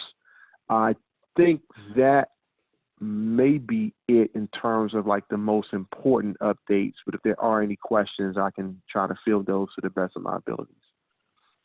All right, well, I want to take the time to thank you for the very extensive report, and to say to you, anything that you need, you think that 5A can be helpful in any way, just feel free to let me know. And just so everybody know, I'd like to take the opportunity also to welcome him to my SMD. He's a yes. So he has now moved into my SMD, so that's good. All right, Mr. Chairman, look I have forward 2 to working. questions. Yes. I have 2 questions, Mr. Chairman. Okay, you have the floor. Okay, this is Commissioner Wiles. I want to know, and this should have been from Malik, maybe you can help us, Silas, that is they reporting the number of cases by wards or just overall for the city, or how many cases they have done the testing? That's overall for the city or just ward by ward? How many cases we had in Ward 8 compared to Ward 3 or 2 or 5? They do have it. Yeah, so there was a graphic that was put out a few days ago. I'm trying to retrieve it right now. it's on, but it's on the COVID, what is it? I think It's on the COVID website. COVID website. Yes. Mm-hmm. Yes. So the coronavirus.dc.gov website has had a ward by ward heat map that shows the cases, the positive cases for coronavirus. The other Okay, thing my is, second question is the scam. How are y'all informing the citizen about these different scams they have out for senior citizen? You know, the telephone calls, people going by their house, they can call all kinds of proposition, what they can do and help them. What are we doing about that? So we've been told that the Department of Aging and Community Living is supposed to be putting out a mailer within the next week that will be specific to seniors and their safety, not just their public safety around, avoiding the virus, but also their safety around fraud and things of that nature. So we haven't seen a preview of what that mailer looks like, but we've been told that there should be a mailer going out to residences pretty soon, within the next week or so, around responding to those sorts of issues. If I can just add to that too, Commissioner Wilds, Attorney General Racine's office has been sending emails quite regularly about this issue that we've all been getting. And so my suggestion is that you may want to take a look at some of those, because there's some good information on this issue on those, and share them with your residents, because I know that they've have a hotline number for all the complaints about that, and also resources on how to address those issues and what to watch out for. Thank you. Right, and I think the challenge has been, we've received feedback that there is a portion of the senior population that either does not have email access or they may not check regularly. So that was one of the reasons why the mailer was reported to be going out, so that they could touch more seniors that may not be in position to either check email, or they may not have access to it at all. But Commissioner Wiles, just to summarize, and then so we can move on, we are about almost 8 minutes over on this particular item. He did summarize in the very beginning the total of 3,100 cases in the district, 112 deaths, and he talked about 400 cases being in Ward 5, of which 13 deaths have been in Ward 5. So he gave a summary count for Ward 5. And let us also mention that 636 have recovered as well. Have recovered? Yes. Yes. Okay. I have a question. Okay. Regarding the topic that was mentioned about the mutual aid groups, while I'm 100, even more, 200% supportive of any volunteer work that people do in communities, low-income communities, specifically Black and Brown communities. I'm very concerned about any type of these volunteers coming through my neighborhood. My SMD specifically, I'm not speaking on behalf of the entire ANC. I would love the council member's office and the constituent services staff to contact us before they make any decisions in directing them towards my SMD. And I'll tell you why, and I'll give you some possible solutions. I feel that the mutual aid groups could definitely work with Serve DC instead. The Serve DC's snow team was amazing for my neighborhood. I had 3 seniors in which I was helping during not this particular snow season, but last one. And I think Serve DC has a lot of the guidance on volunteering, and they have great teams. And I think it's one of the best agencies in the mayor's office. And I would suggest for there to be a kind of like a trifecta collaborative effort between the council member's office, Serve DC, and these volunteers. There's a problem with mutual aid groups because there's a liability and protection issue.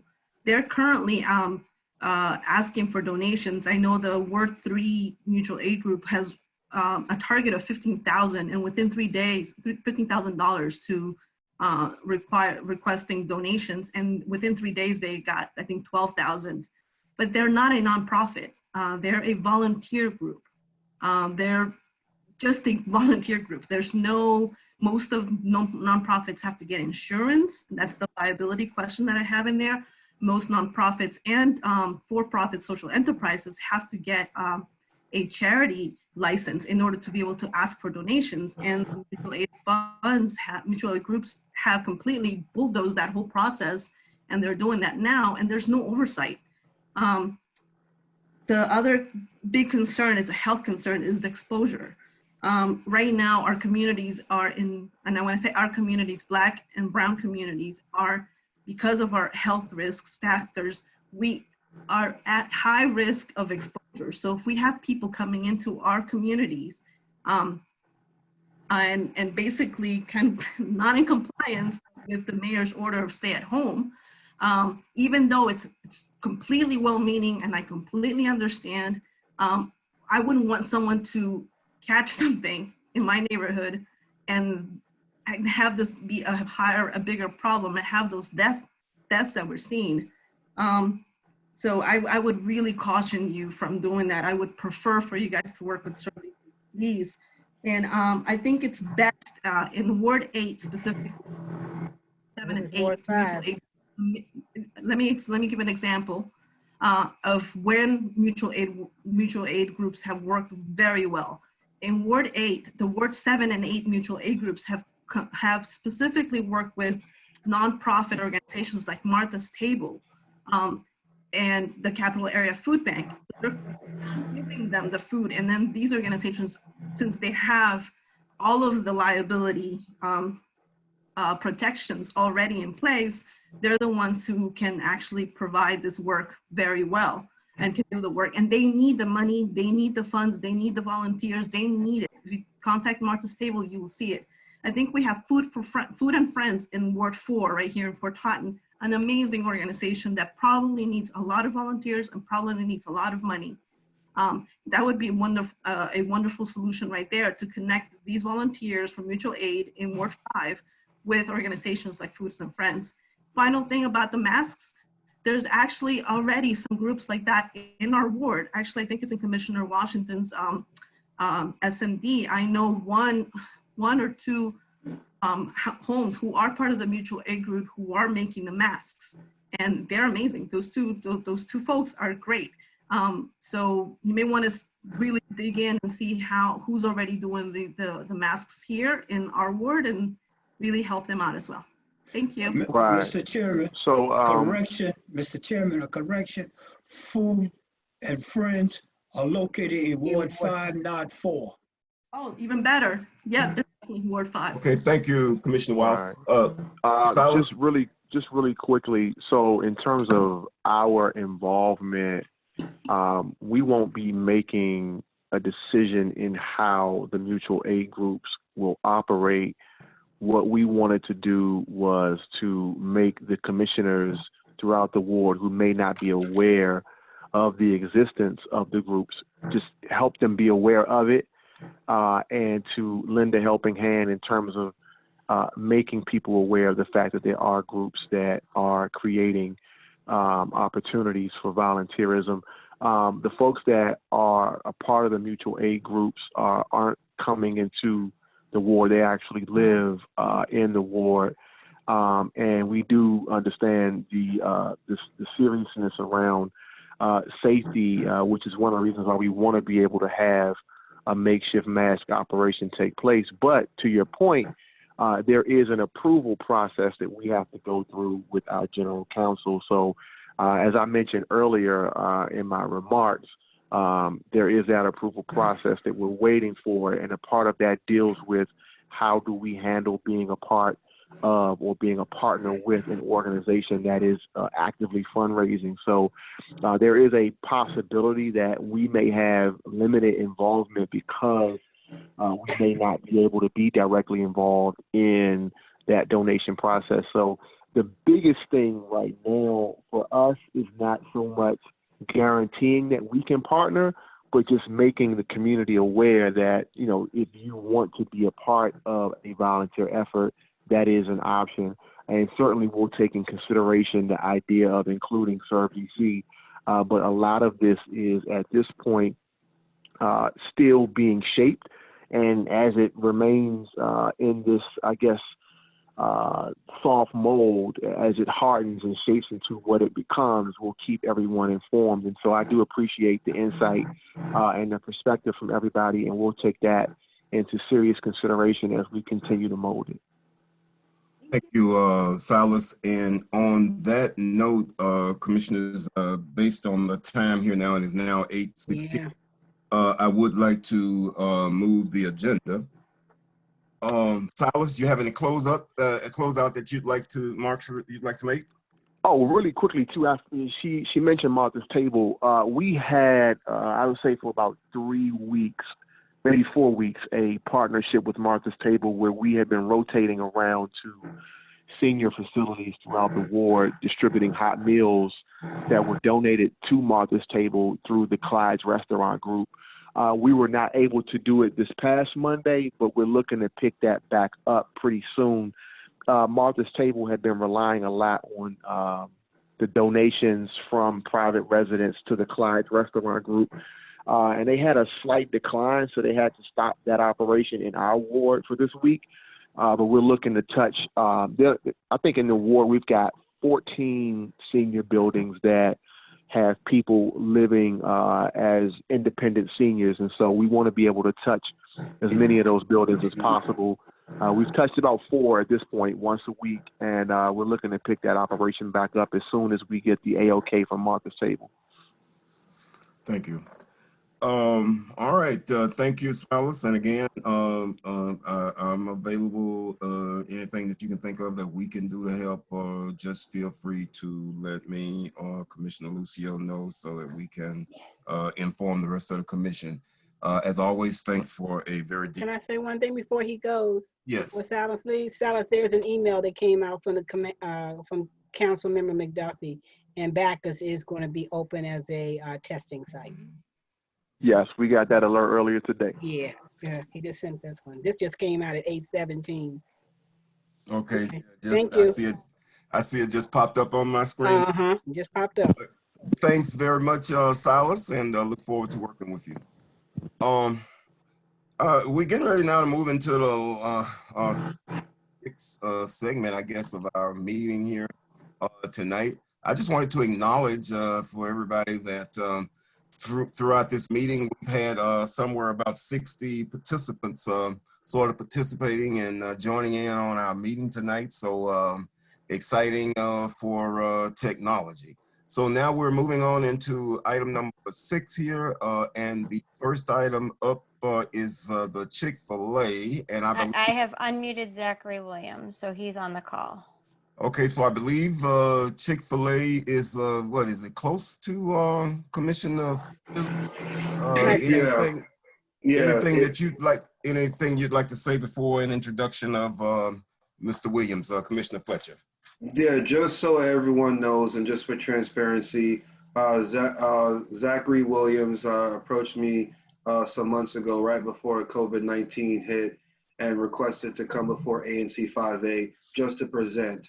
I have no understanding or notice about what's going on with Chick-fil-A beforehand.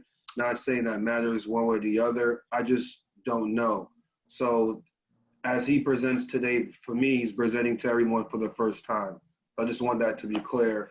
But besides that, Mr. Williams, the floor is yours. And I think this goes without saying, please, if you can, be judicious with your time because the hour is getting late. So the floor is yours at this time, sir. You was on. Mr. Williams, are you still there?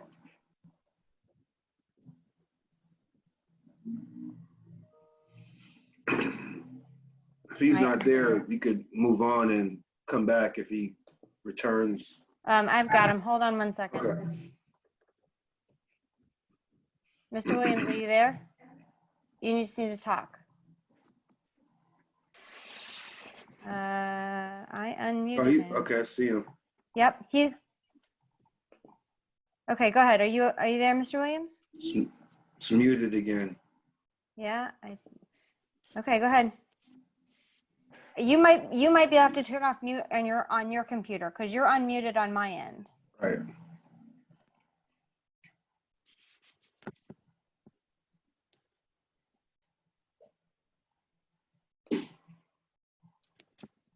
Okay, what's happening? Are you there? Okay, we still can't hear you, Mr. Williams. Yeah, it's got something on his computer. Yeah, you're unmuted here. Could you work with him and if he could be on standby and if we could move to item 6B, which is the Providence Medical Center. Yep, and you need to give me a second because I'm gonna share her presentation. So just give me a second. Okay.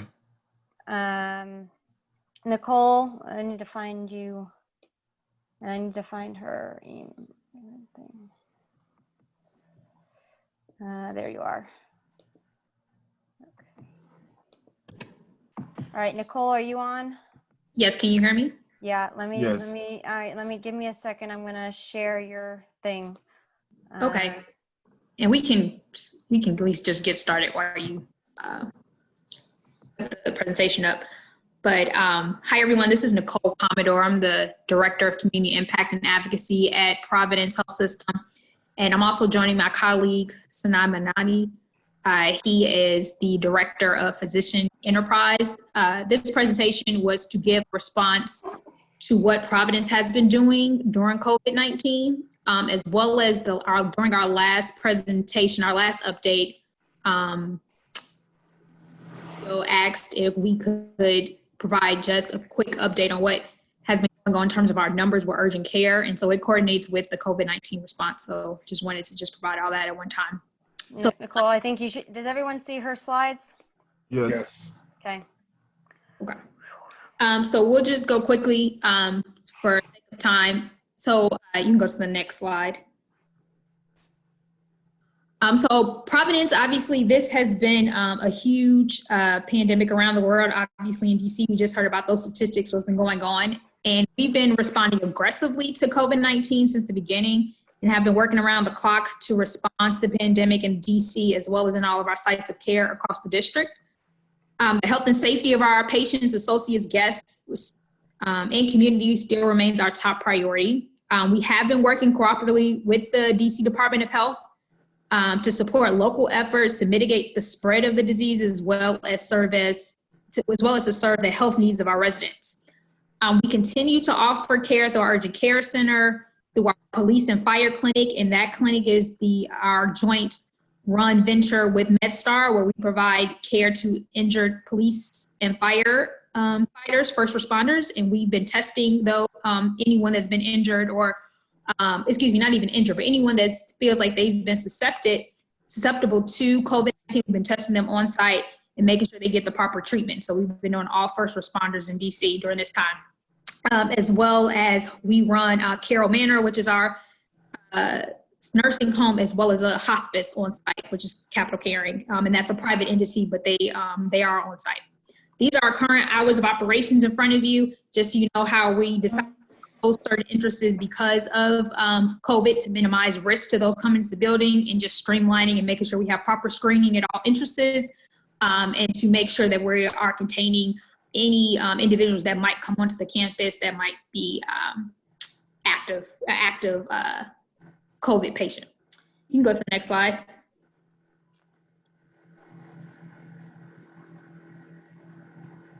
So one question that's come up is how we've been involved with the city's response. We are a part of the city's DC Healthcare Needs Roundtable, and our CEO, Dr. Brownlee, is part of that roundtable. And that's where participants receive regular updates on what's going on with COVID in the city, as well as provide input and assistance when needed. So our leadership has been heavily involved with that. Earlier on, you might have saw in the news that it was some talks for Providence possibly being used as a site during COVID to house or quarantine patients that might have possibly been affected.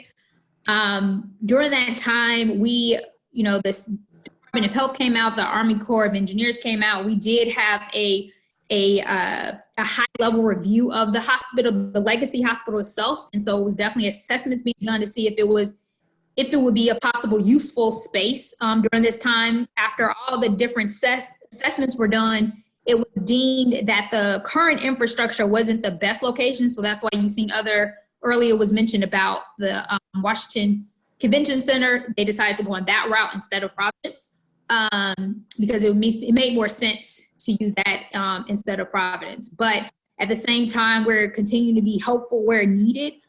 If things might change and what might be on campus, we will be obviously sure to let our ANC community know about any new information. But at this time, nothing's changing. We're still just continuing our operations, but just being anytime we can be helpful to the city. We have been close contact with the Department of Health to make sure we are be able to respond in this pandemic. You can go to the next slide.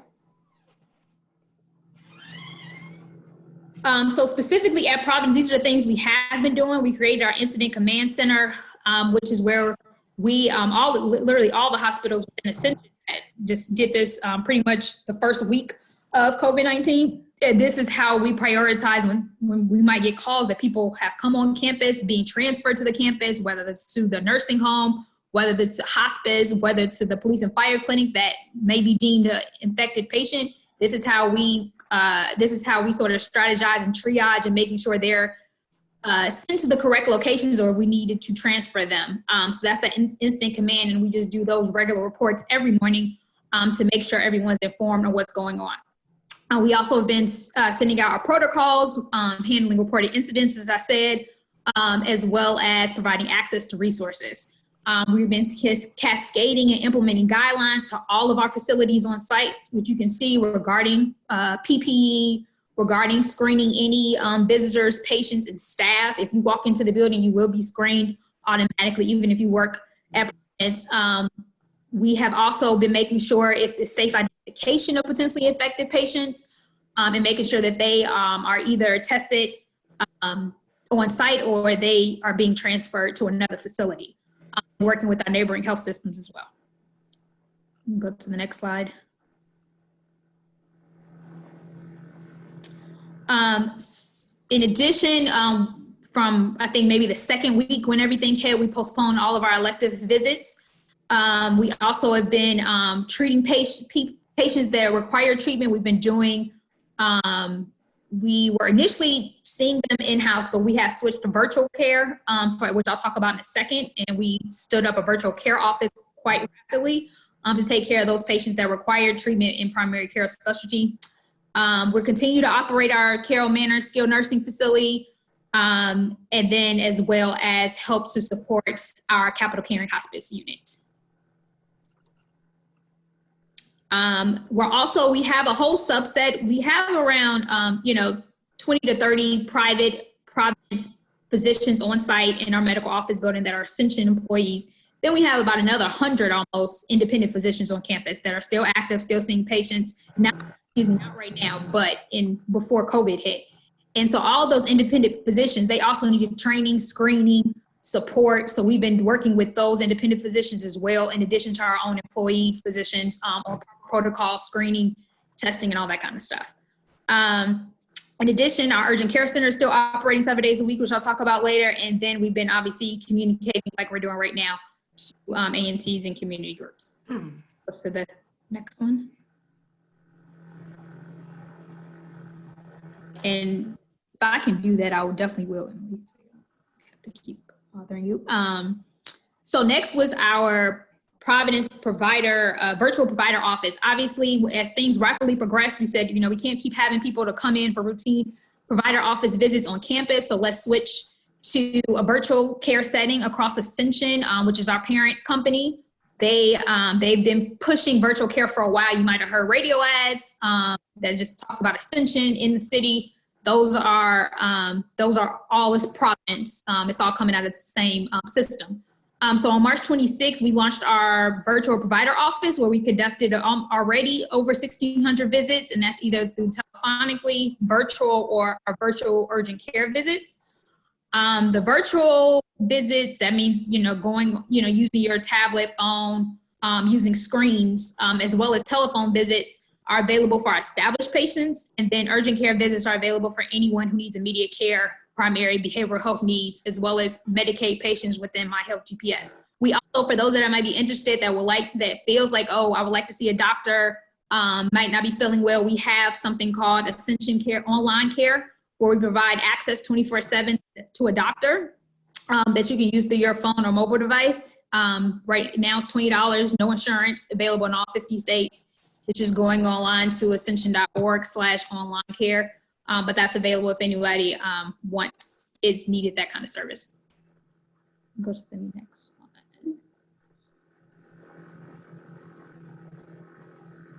Another thing we started, so back when things were ramping up, testing sites for healthcare workers were limited. So So we decided to go in and start testing any of our Providence associates. So we've been doing that, and then obviously because that causes an elevated risk to healthcare workers during the pandemic. So we are currently providing drive-through. Sorry about that. We're currently providing drive-through walk-up COVID-19 testing for associates. It's again only for active Providence Health System associates, and then they have to have a physician order.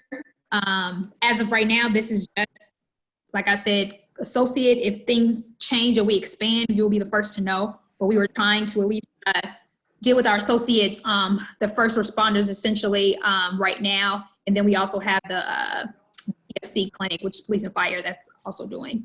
That also take care of possibly infected patients. Go to the next slide.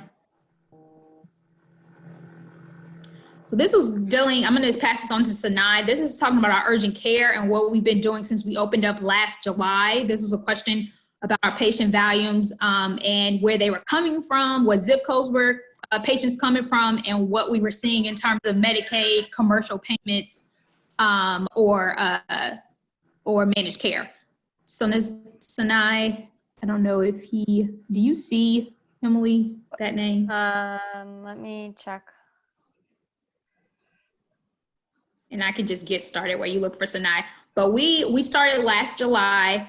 We opened up our urgent care center. We transitioned from the ED, the old ED, back in April 30th of last year, and then opened up the urgent care center in July. Since then, we've seen over 4,600 patients. 90% of our patients come from 3 zip codes, 20011, 20017, and 20019. And so on the screen, you see where the highest is 20017. And again,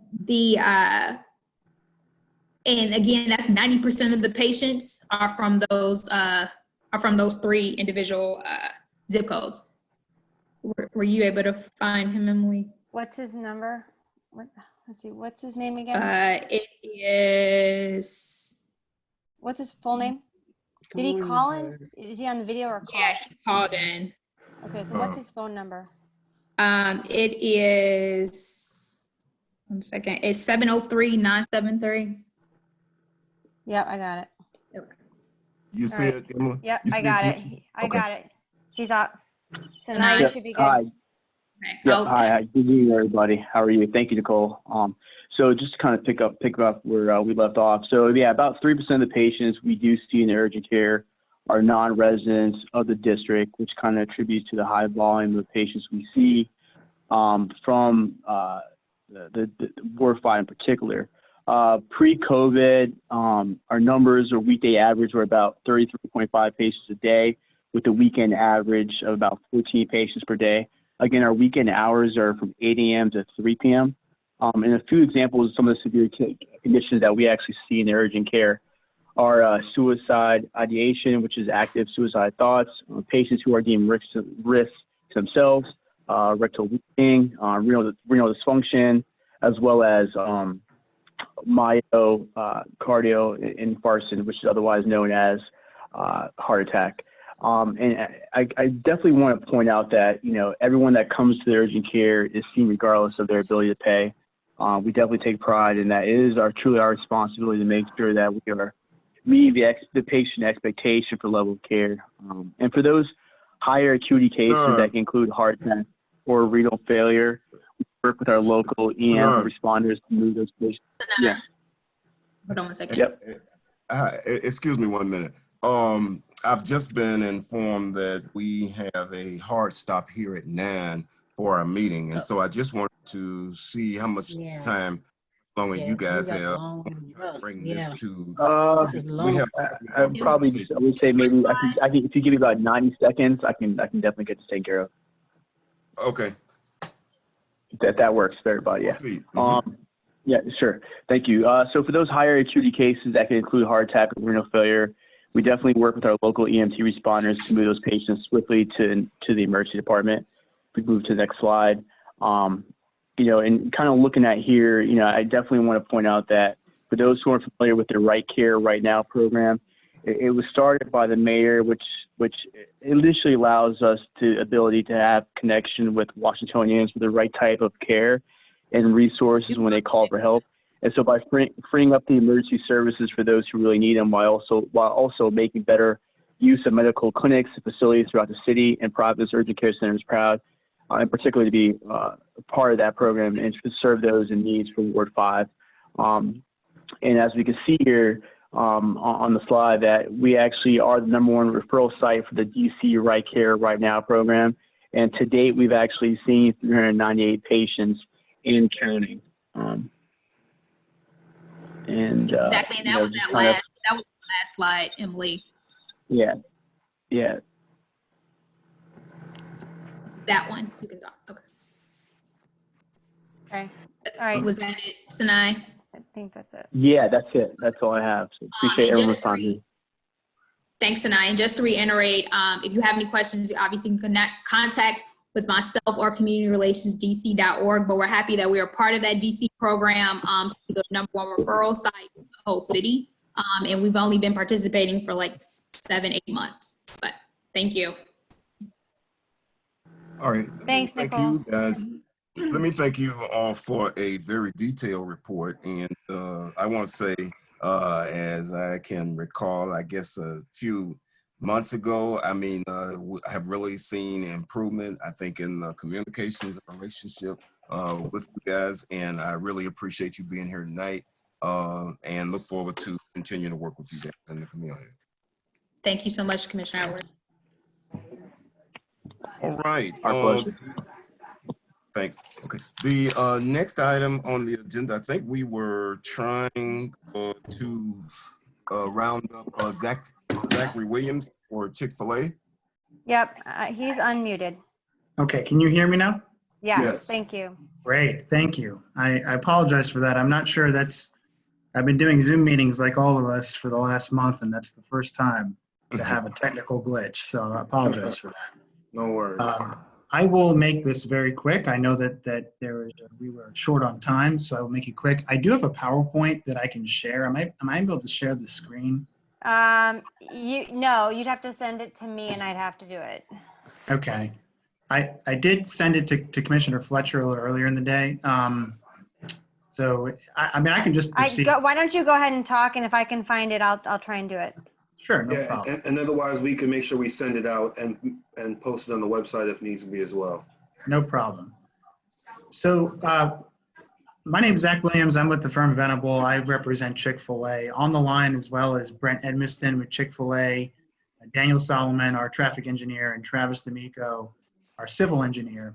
And we are here tonight to present just an informational presentation on the proposed Chick-fil-A that we are planning at 220 Riggs Road Northeast. This is the site, for those who are familiar with it, of what is sometimes referred to as the Taco Tucky site. It's a Taco Bell and Kentucky Fried Chicken and sort of combined into one. The plan here is to demolish that existing fast food and demolish the adjacent vacant liquor store, combine the sites, and build a new Chick-fil-A restaurant here on the site here. The site is located at the intersection of 3rd Street Northeast and Riggs Road Northeast across from the Walmart development. We have met, this is an ANC 4B. We have met with ANC 4B. We've attended their meetings. We've met with the local SMD. We've met with the Lamont Riggs Citizens Association. We've discussed the project with Councilmember Todd. We have been engaged with the community and stakeholders since at least last summer. This is a by right project in the sense that the use is by right. It's a fast food replacing a fast food. What we are requesting is a public space permit from DDOT to close 2 curb cuts. That is basically all that we're asking for. And we think that's going to actually make the site not only just work better for Chick-fil-A, but also a lot safer at that intersection. Folks that know that intersection well probably know what I'm talking about. One of the curb cuts that would be closing is the one that exits right out from the drive-through, the current drive-through onto 3rd Street. We plan to close that curb cut, and we plan to close the curb cut at the northeast of the site and reorient it as we combine the two sites with the adjacent liquor store, former liquor store site. The Chick-fil-A originally was going to be a drive-through only Chick-fil-A. At the request of the community, we basically went back to the drawing board, scrapped our plans, redrew up new plans to add 42 interior seats. And this was received very favorably at ANC 4B's meeting. And we think the site works well with the interior seating. We still have some exterior seating as well, but the community was very happy that we were able to provide the interior. The building will be just under 4,000 square feet. There will, in addition to just cleaning up the site generally, we will be subject to all of the green area ratio requirements as we are redeveloping the site. So that means we'll be adding bioretention areas and we'll be required to meet all of the city's green area environmental requirements when we do this redevelopment. In the PowerPoint that hopefully will be able to be distributed, we have some elevations showing this Chick-fil-A. It's a light brick facade you'll see there. It's a modern, clean look facade Chick-fil-A, and happy to share these elevations with whoever's interested in it. But that is essentially it. We are planning to go to Public Space Committee. We're currently on the agenda for June. And we will be going back to ANC 4B on Monday night for a vote on our resolution, a formal vote on our resolution. We're hopeful for their support. And unless there's any other questions from commissioners of the audience, that concludes my presentation. I have a question. All right. Yeah, I wanted to thank you for that report. And just generally, I heard everything that you said in terms of your relationship with 4B and the rest of the community. But in terms of 5A, is there anything, I guess, in terms of your communications with them and Commissioner Fletcher, is there anything that you're going to be expecting from ANC 5A? Not at this time. ANC 5A is not required to participate in the Public Space Committee process. It is the adjacent ANC. It is located just across the street from South Dakota Ave. And so, Riggs Road, I should say, in that location. So we reached out just as information, to provide information. And that has been our sort of game plan all along, just to be as open and transparent as we can. I do have a question. And we appreciate that. Yeah. Mr. Fletcher, I was gonna turn to you just as it was for ANC. Is there anything of particular interest you? Yeah, I just want to reiterate for Mr. Williams, thank you very much for taking the time to present, and I'll make sure I disseminate your PowerPoint to Commissioner Lucille and to the other members of the ANC 5A. And just so you know, since I became a commissioner, I have worked to keep a very good relationship with LRCA. And so if LRCA and ANC 4B are in support of what you're doing, because just like you said, we are not an interested party, we just merely abutted.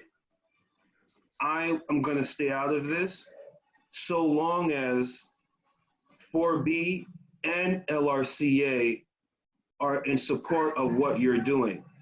I know Rodney Foxworth very well. I don't know the commissioners as well, but I know LRCA very well. And so as long as they're in support of it, as a commissioner that butts it, I'm good to go. So I just want to make that clear. That's it. Can I just ask? All right, and I know we're short on time. Can I just ask one question real quick? Yes, go ahead. Mr. Williams, you mentioned about removing the curb cuts, but you didn't say why you were removing the curb cuts. Well, the one curb cut that we're closing is we don't need it, and it's unsafe. That's why we're closing it. Definitely Okay. unsafe. Okay, Very unsafe. and Very unsafe.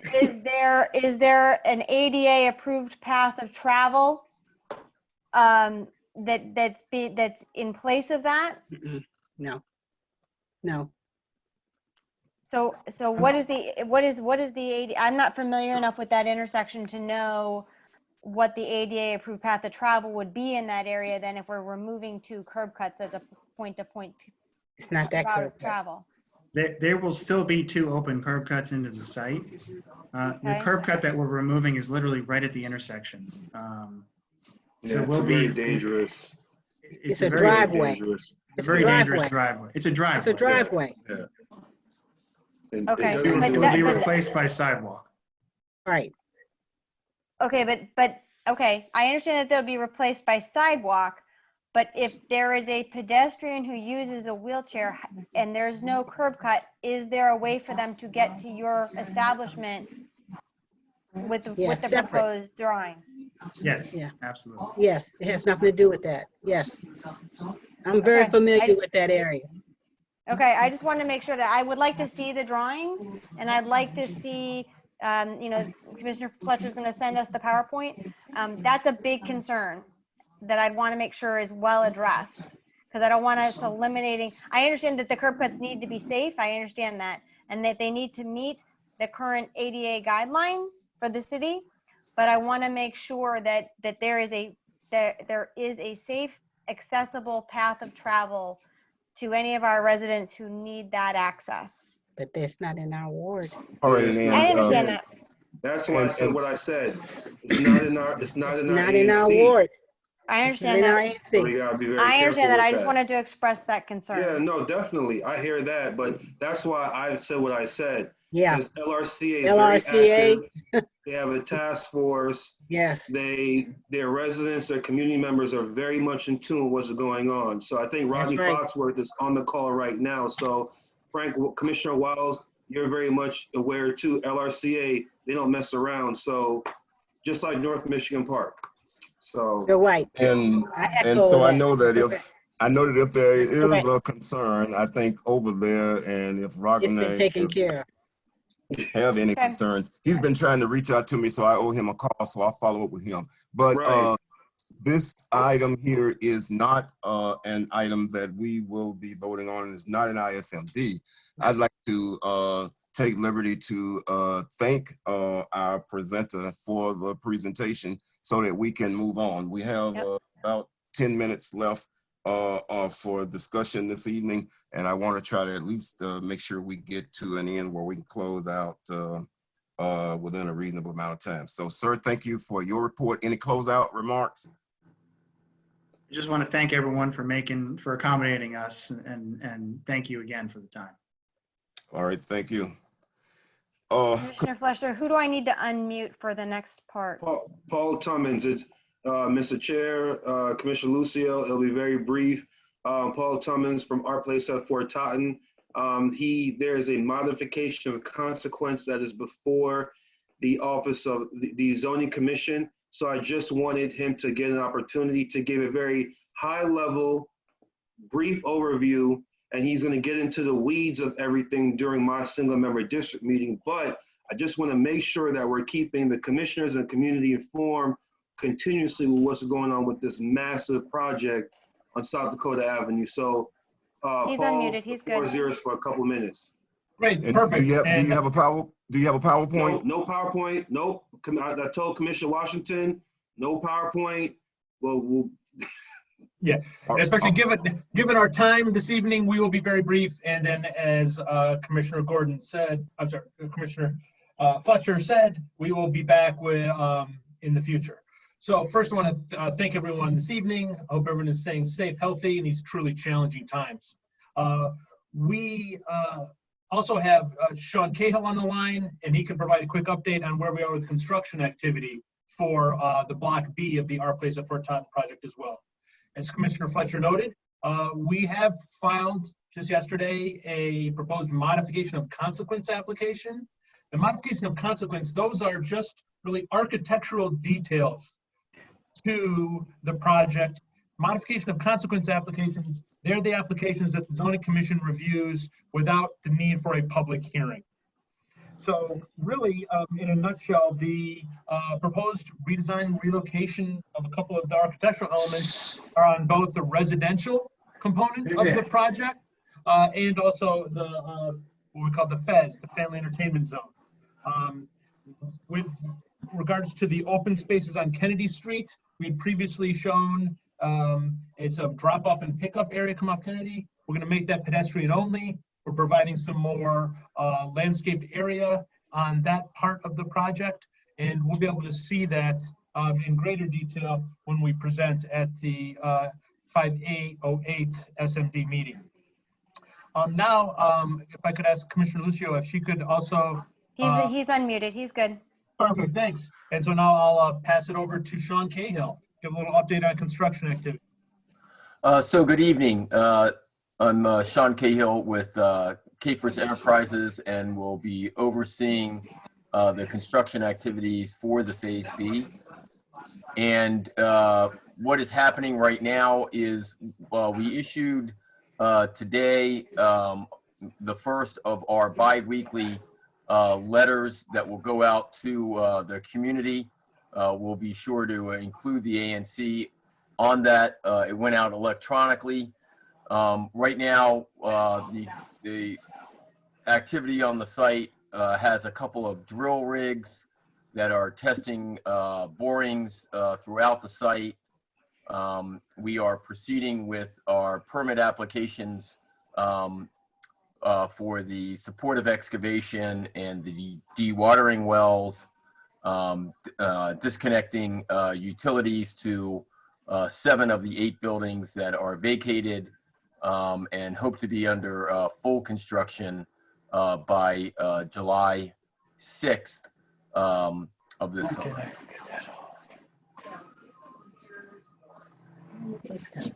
Great, that is our very abbreviated presentation. We're able to answer any questions you may have. Perfect. Okay. All right. Thank you, Commissioner Fletcher. Nope. That's it. Thank you, Paul. Thank you, Sean. I'll be in touch with you both about the SMD meeting. And if there are no questions from the commissioners or from the audience, we can continue moving on. Thank you.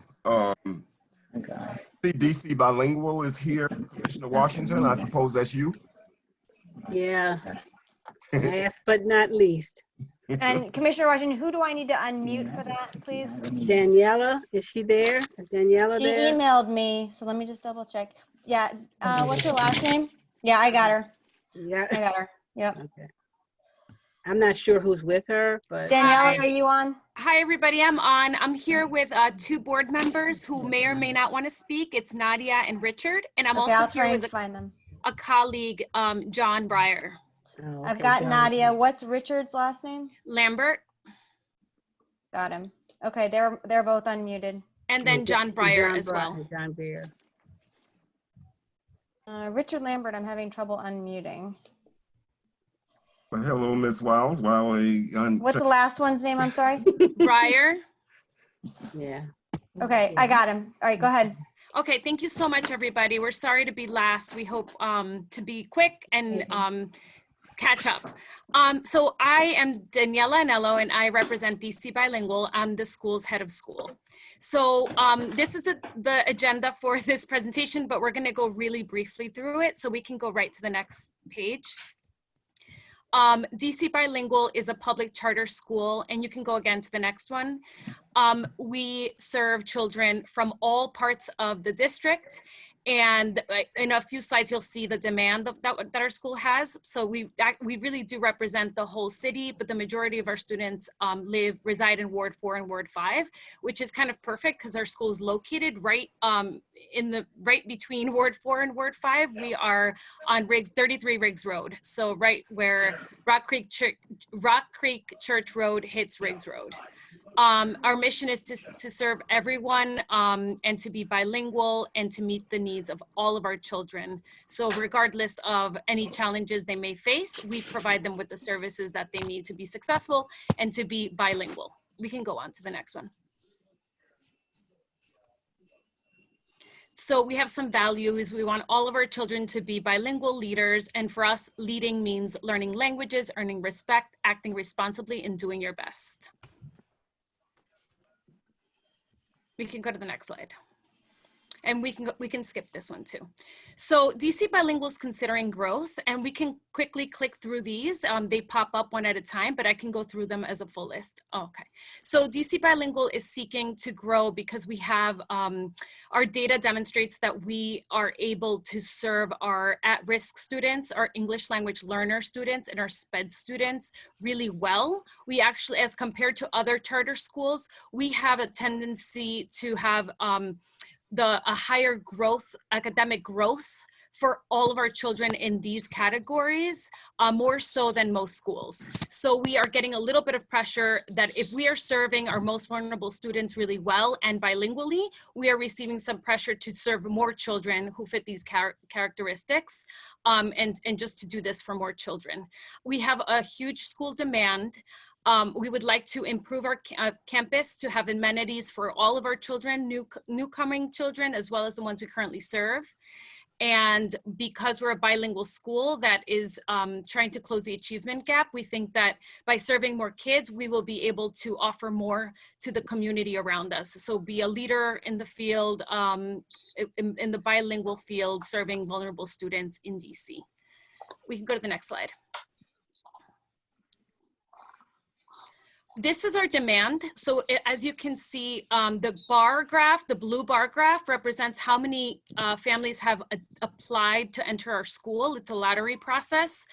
And the red bar shows how many spots how many children we've been able to offer spots for.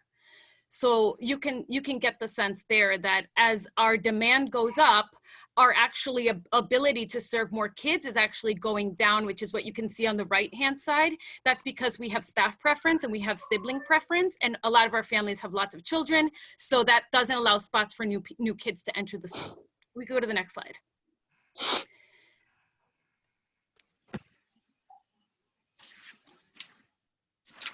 This is what it looks like when children have applied to our school 18, 19, 19, 20, and we currently, we are looking at the report for the most recent application period. But you can see the number of kids that apply from all of the wards in the district, and you will notice that Ward 4 and Ward 5 are obviously where we're getting the most demand for kids wanting to enter our school. And then if we go to the next slide. Sorry, I went ahead of you, sorry. It's okay, it's okay. I'll speed up. That's We fine, can we can keep we can keep going. No, it's just to show that we do have a demand from every ward, the majority being Ward 4 and Ward 5. This is our proposed growth school year timeline. So with the COVID-19 epidemic that we're all facing, we updated our growth timeline. So Sandy, this may be slightly different than what you've heard us say in the past, but we've actually delayed growth. So basically we're now in school year 1920, which is growth planning year 1. Next school year will be growth planning year 2. The following school year will be growth planning year 3. And then we look to open a new campus to serve more children in school year 2022. We will share the construction timeline shortly, because although it means that we're not serving additional students till 2022, it does mean that we still need to start staging for construction and preparing for construction as soon as we are able to. And that's coming in a later slide. We can keep going. So far, these are the things, I'm not going to go through them, but these are the things we've done to engage our board of directors and our community, internal community and parent community around this concept. We created a strategic plan, we created a green lighting plan, a student recruitment plan to ensure that we're recruiting kids that are the most vulnerable kids that we seek out to serve. So if we're growing the school, it's to grow children who fit the criteria of the kids we know how to serve the best. So we have a recruitment plan to help us do so. We have geared up, we have staffed for growth, and then we have surveyed staff and we have surveyed parents. And in the next slide, you will see the survey results from that. But basically, we have engaged our community, but it's only been so far our community that's internal, so our current staff, and it's been our families that we currently serve. So next order of business, I was telling Sandy this, that once the board approved to continue to pursue the school growth, now we're focusing on our local community, meaning the residents, ANC. We've spoken already at 2 ANC meetings for 4B. and the South Manor Association. And now, thank you, Sandy, for inviting us to present at this ANC meeting as well. And we look to continue to have these conversations with our neighbors as often as needed. And we're happy to have other additional virtual sessions with anybody who wants more information, because I know I'm rushing a little bit. And we can go quickly past this, but basically we're looking at that extension that you see in the far back right of the building. And it's just a 27,000 square foot extension alongside Rock Creek Church Road. That will allow us to have 6 extra classrooms, actually 8 extra classrooms, right, John? Correct. I think, yeah, 8 extra classrooms, an extra playground. And if you go to the next slide, there's actually added outdoor spaces, and we make sure that our outdoor spaces are available to the community to use when we are not in session. So currently we have a playground, it's used by the community when we're not in school. We also have a garden, it's used by the community when we're not in school. You can go to the next slide. So we're looking at, and the next one even after this too. You can go to the next one too, sorry. See, so this just shows the outdoor, that previous slide showed the outdoor spaces, which is enhancing the outdoor play by having courtyard playground in the front of the school, and then 2 playgrounds. Again, the playgrounds are going to be available to use for the community to use Emily, as can you needed. go back a slide? Can you go back a slide? Mm-hmm. Yeah, Yeah. so Thank you. that's where you can take a look. The existing playground is on the far right. Currently, the community can access it. And then we're adding 3 extra play areas right in front of the school, the bigger one on the top left corner of the school, and then another one in the back parking lot. And then there's some additional where it says SE Play, there's additional space for 24 students at a time to play in that area too. But again, this is going to be open for the community to use as needed when school's not in session. So those are some of the outdoor enhancements we look to make. We can go to the next slide. This is what the enrollment projections are. And so this is actually, actually this is not updated, and I apologize about that. It's moved, all of the years have to move back a year, and I didn't put that in that slide, but the growth is gradual. And so where it says 21, 22, that actually should say 22, 23, and so on. So it actually should end with 28, 29. I'll make sure that this graphic is updated, and I share it with you to circulate to the community as you see fit. But the growth is gradual, and we will have ultimately 4 classes per grade level. Mm-hmm. John, do you want to take this one on? Yeah, sure. So essentially there's 2 things we're doing. We're moving forward with all the things we need to do with construction. And in a second, we'll flip to the next slide and look at that. As well as that, we have other regulatory work we have to do, which includes going to PCSB for a ceiling, for our ceiling increase, and making decisions. You can go to the next slide, please.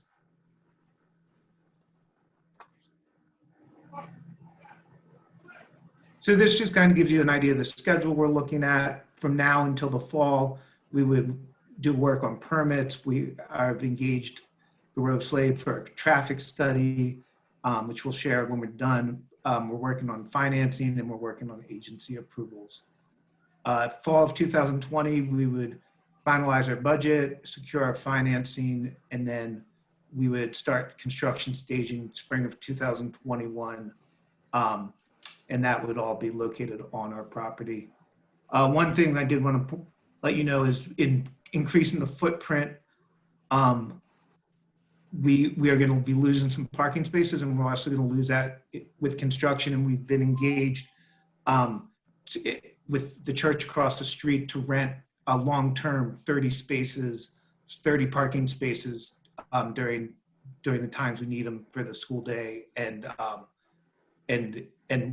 that's the way we're going to mitigate maintaining enough space for all our staff while we take up part of the property. So I know we're out of time, but do any questions or comments we can take quickly? We're also happy to come back to a meeting or jump on a call or Mr. Chair, we do have 3 people with raised hands for questions if And once I the need to say commissioners are done. something also.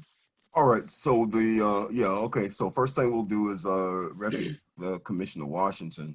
And then I'm kind of concerned, I think, in terms of timing, Commissioner Washington, as you are going into the discussion here, as far as ANC and our schedule and what's expected of us on that schedule. I'm kind of concerned as well, Commissioner Edwards.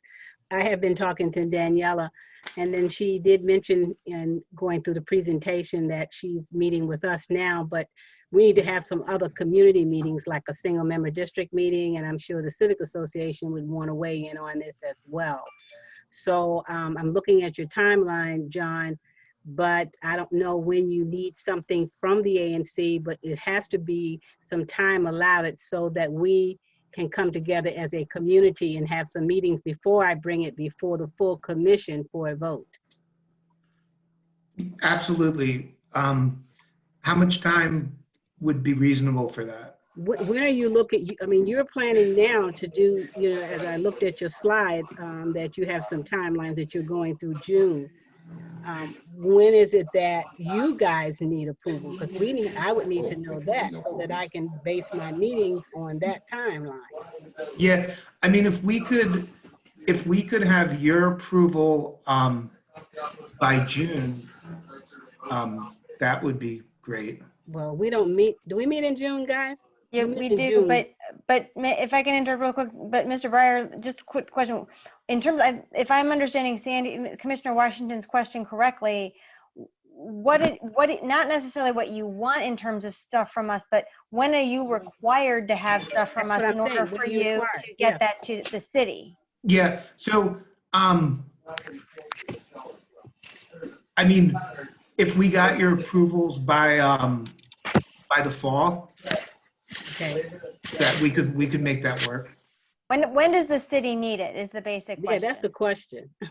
To issue our final building permit is when we would need the approval, and if we could plan to have that done by November. Well, okay, so Mr. Breyer, I'm still not feeling we're getting a direct answer to the question. You should have a specific date you need to get stuff to the city in order for your permits. What is that date? What is your drop dead deadline date that you need to get stuff to the city? Well, I'm not trying to be. Mr. Breyer, let me help you out. Let me help you out a little bit. Let me help you out. If you can identify for us the project numbers and everything, the relevant agency, we can get copies of the application, and then we can answer those questions and then be prepared to help you meet your schedule. Yeah, I can provide you permit numbers, and all I was going to say is we can submit, and then there's between the time we submit the application and the time they approve, we need to get all the information they request to them. And that's why, we'd like to pull our permit by November, but if we don't have all the information in any area, then we just keep our application on file until we get them the rest of the information. All right, well, keep in mind that we don't meet in July and August. Okay, that's understood. Quickly. Not unless there's an urgent need for us to meet. There's an urgent meeting, yeah. Okay. So you can work with, we know exactly what the schedule is. Again, I will just repeat, we will work through Commissioner Washington to make sure we get everything scheduled so that it's all done timely. Thank you very much. Commissioner Washington, I will get you all that information. Thank you. Commissioner Chairman, there were 3 hands raised. I know we're out of time. Do we want to acknowledge them or not? Yes, you can, and they were related to that issue.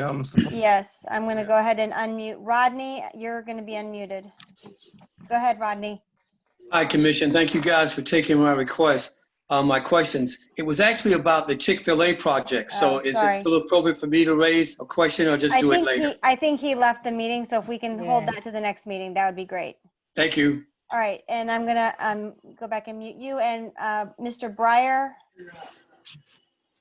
Yes.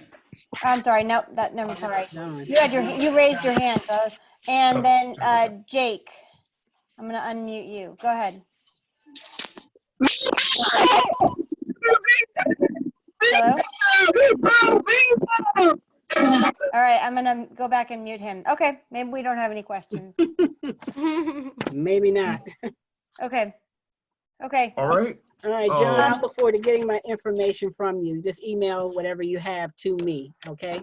Sounds great. Thank you very much for the time. Mr. Chairman, I have 2 announcements I'd like to make before we end the meeting real quick. Proceed. First of all, for all of our residents, just so you know, you can go to the Department of Elections website to request an absentee ballot for the June election. You do need to go and request that based on the coronavirus issue. I would highly recommend people do that so they don't run the risk of coming into contact with people. And number 2, Commissioner Fletcher, I don't know if you want to back up on this, but both of us have been working with the Ward 5 Democrats, and as you all know, that the Democratic convention was canceled, but we do need to elect delegates for the convention. Assume the convention is going to go forward one way or the other. The question is it in person or not? But as you may know, it's been delayed. It's been moved from July to August in Milwaukee. If I could do something here, I think I want to rule this conversation out of order. Okay, that's fine. If we could move on. Okay, that's it. All right. Any other discussion? Any hands raised? Any community concerns? That's where we are. Community concerns. I just want to say, again, I really thank everyone for joining. I want to thank Commissioner Lucio for really, spearheading this. I think it's very important as community members that we encourage everyone, if they do not have access to internet, for them to get access. I believe during this pandemic, Mayor Bowser has allowed free internet, not just Mayor Bowser, but I think just overall there's free internet going on. If there's not free internet, then those on this call need to encourage others to get access, to get onto Zoom and WebEx, because this is the way that information is going to be disseminated going forward. So I just want to reiterate that. All right. Thank you very much, Commissioner Fletcher. I want to take the opportunity again to thank Commissioner Lucio. You've done a great job, Commissioner Lucio, this evening, I think, in terms of Commissioner, I'm sorry, I think Mr. Lawrence Wheatley is asking for. I can unmute Mr. Wheatley. Go ahead, Mr. Wheatley. Yeah, so I was trying to raise my hand electronically because there's a electronic way to do that when Providence was on. I understand the limitations that we're working under, but here we are, community concerns or response, practically nil. And I don't know how we're going to work moving forward for us. I mean, we had up to 60 participants and we're leaving with almost half. And if we can't be engaged, we're just here in the peanut gallery, practically. Well, you're not here as a peanut gallery, and I apologize for not being able to get to you during the time that you were speaking, but we've had several community people participate in this conversation. It's not been an intent to try to omit anybody. We've done no, and I'm not, and I'm saying this is a first time experience for most of us. But unlike a live meeting, we're at your discretion as to who can engage. I mean, I tried to. Mr. Wheatley, it was my fault. I will take full responsibility for it. I did not see your hand raised. It did not come up on my screen, and I don't know why. So I apologize. You don't see anything? I'm pressing. No, I do now, but at the time, there's a list, and your name was not coming up on the list at the time. So I apologize for that. It wasn't intentional. Well, but I'm just saying. So I mean, I'm just hoping that. I don't know if we're going to continue this. We may have to consider extending the meeting time beyond just the 6:45 to 9, just so we can be fair. And I know that's a challenge, but we're at home. We don't have to drive to or from, UDC, the the site there. So, you know, I don't, but I mean, I think what you should do is maybe solicit feedback from all the folks who came online, just to get some idea of some ideas. You know, I think we should, because you know, Mr. Wheatley, you could send. I agree with that. Why don't anyone could send an email with any comments, concerns, recommendations. For things that we could do to make it better. I think that goes without saying. I think we as commissioners, we're very open. Send us. That's the best way to communicate with us in writing as well. Well, yeah, but the thing is, a community meeting, if we lose that real time interaction, it's almost a moot by the time we write you or email you responses. But this is why I said. Well, let me just say, and I do appreciate this conversation. I know you all can sit here and we can take it on all night, but I want to apologize again to you, Mr. Wheatley, for if there was an overlook. It was not intentional, but I'm not going to spend the rest of the night trying to figure out how to address the problem that. I think Enrique has his hand is raised. I've gotten him unmuted. Go ahead. Yes, maybe the challenge I think is that there was not a chat room. Well, I was advised not to do a chat room in this forum, but we can certainly do a chat room if that's. I mean, that would help some, because if the agenda is long and you want to go through the agenda, then the agenda takes a priority and the community cannot get involved. At least the chat room will help comments be made as it goes. So eventually okay, so. Yeah, I have no problem with that. If we decide to do a chat room, that's fine. It was just for security protocol, because there's all sorts of issues with security and Zoom meetings. I know. One of the things was advised against is a chat room. So that's right. Yeah, Faith Church was Zoom bomb at one of our Bible studies. Right, and that's what we were trying to avoid. We made sure to put in all the necessary protocols in place to avoid that, and the chat room was one of the things we were encouraged to limit in terms of that. All right. Community concerns, hearing none.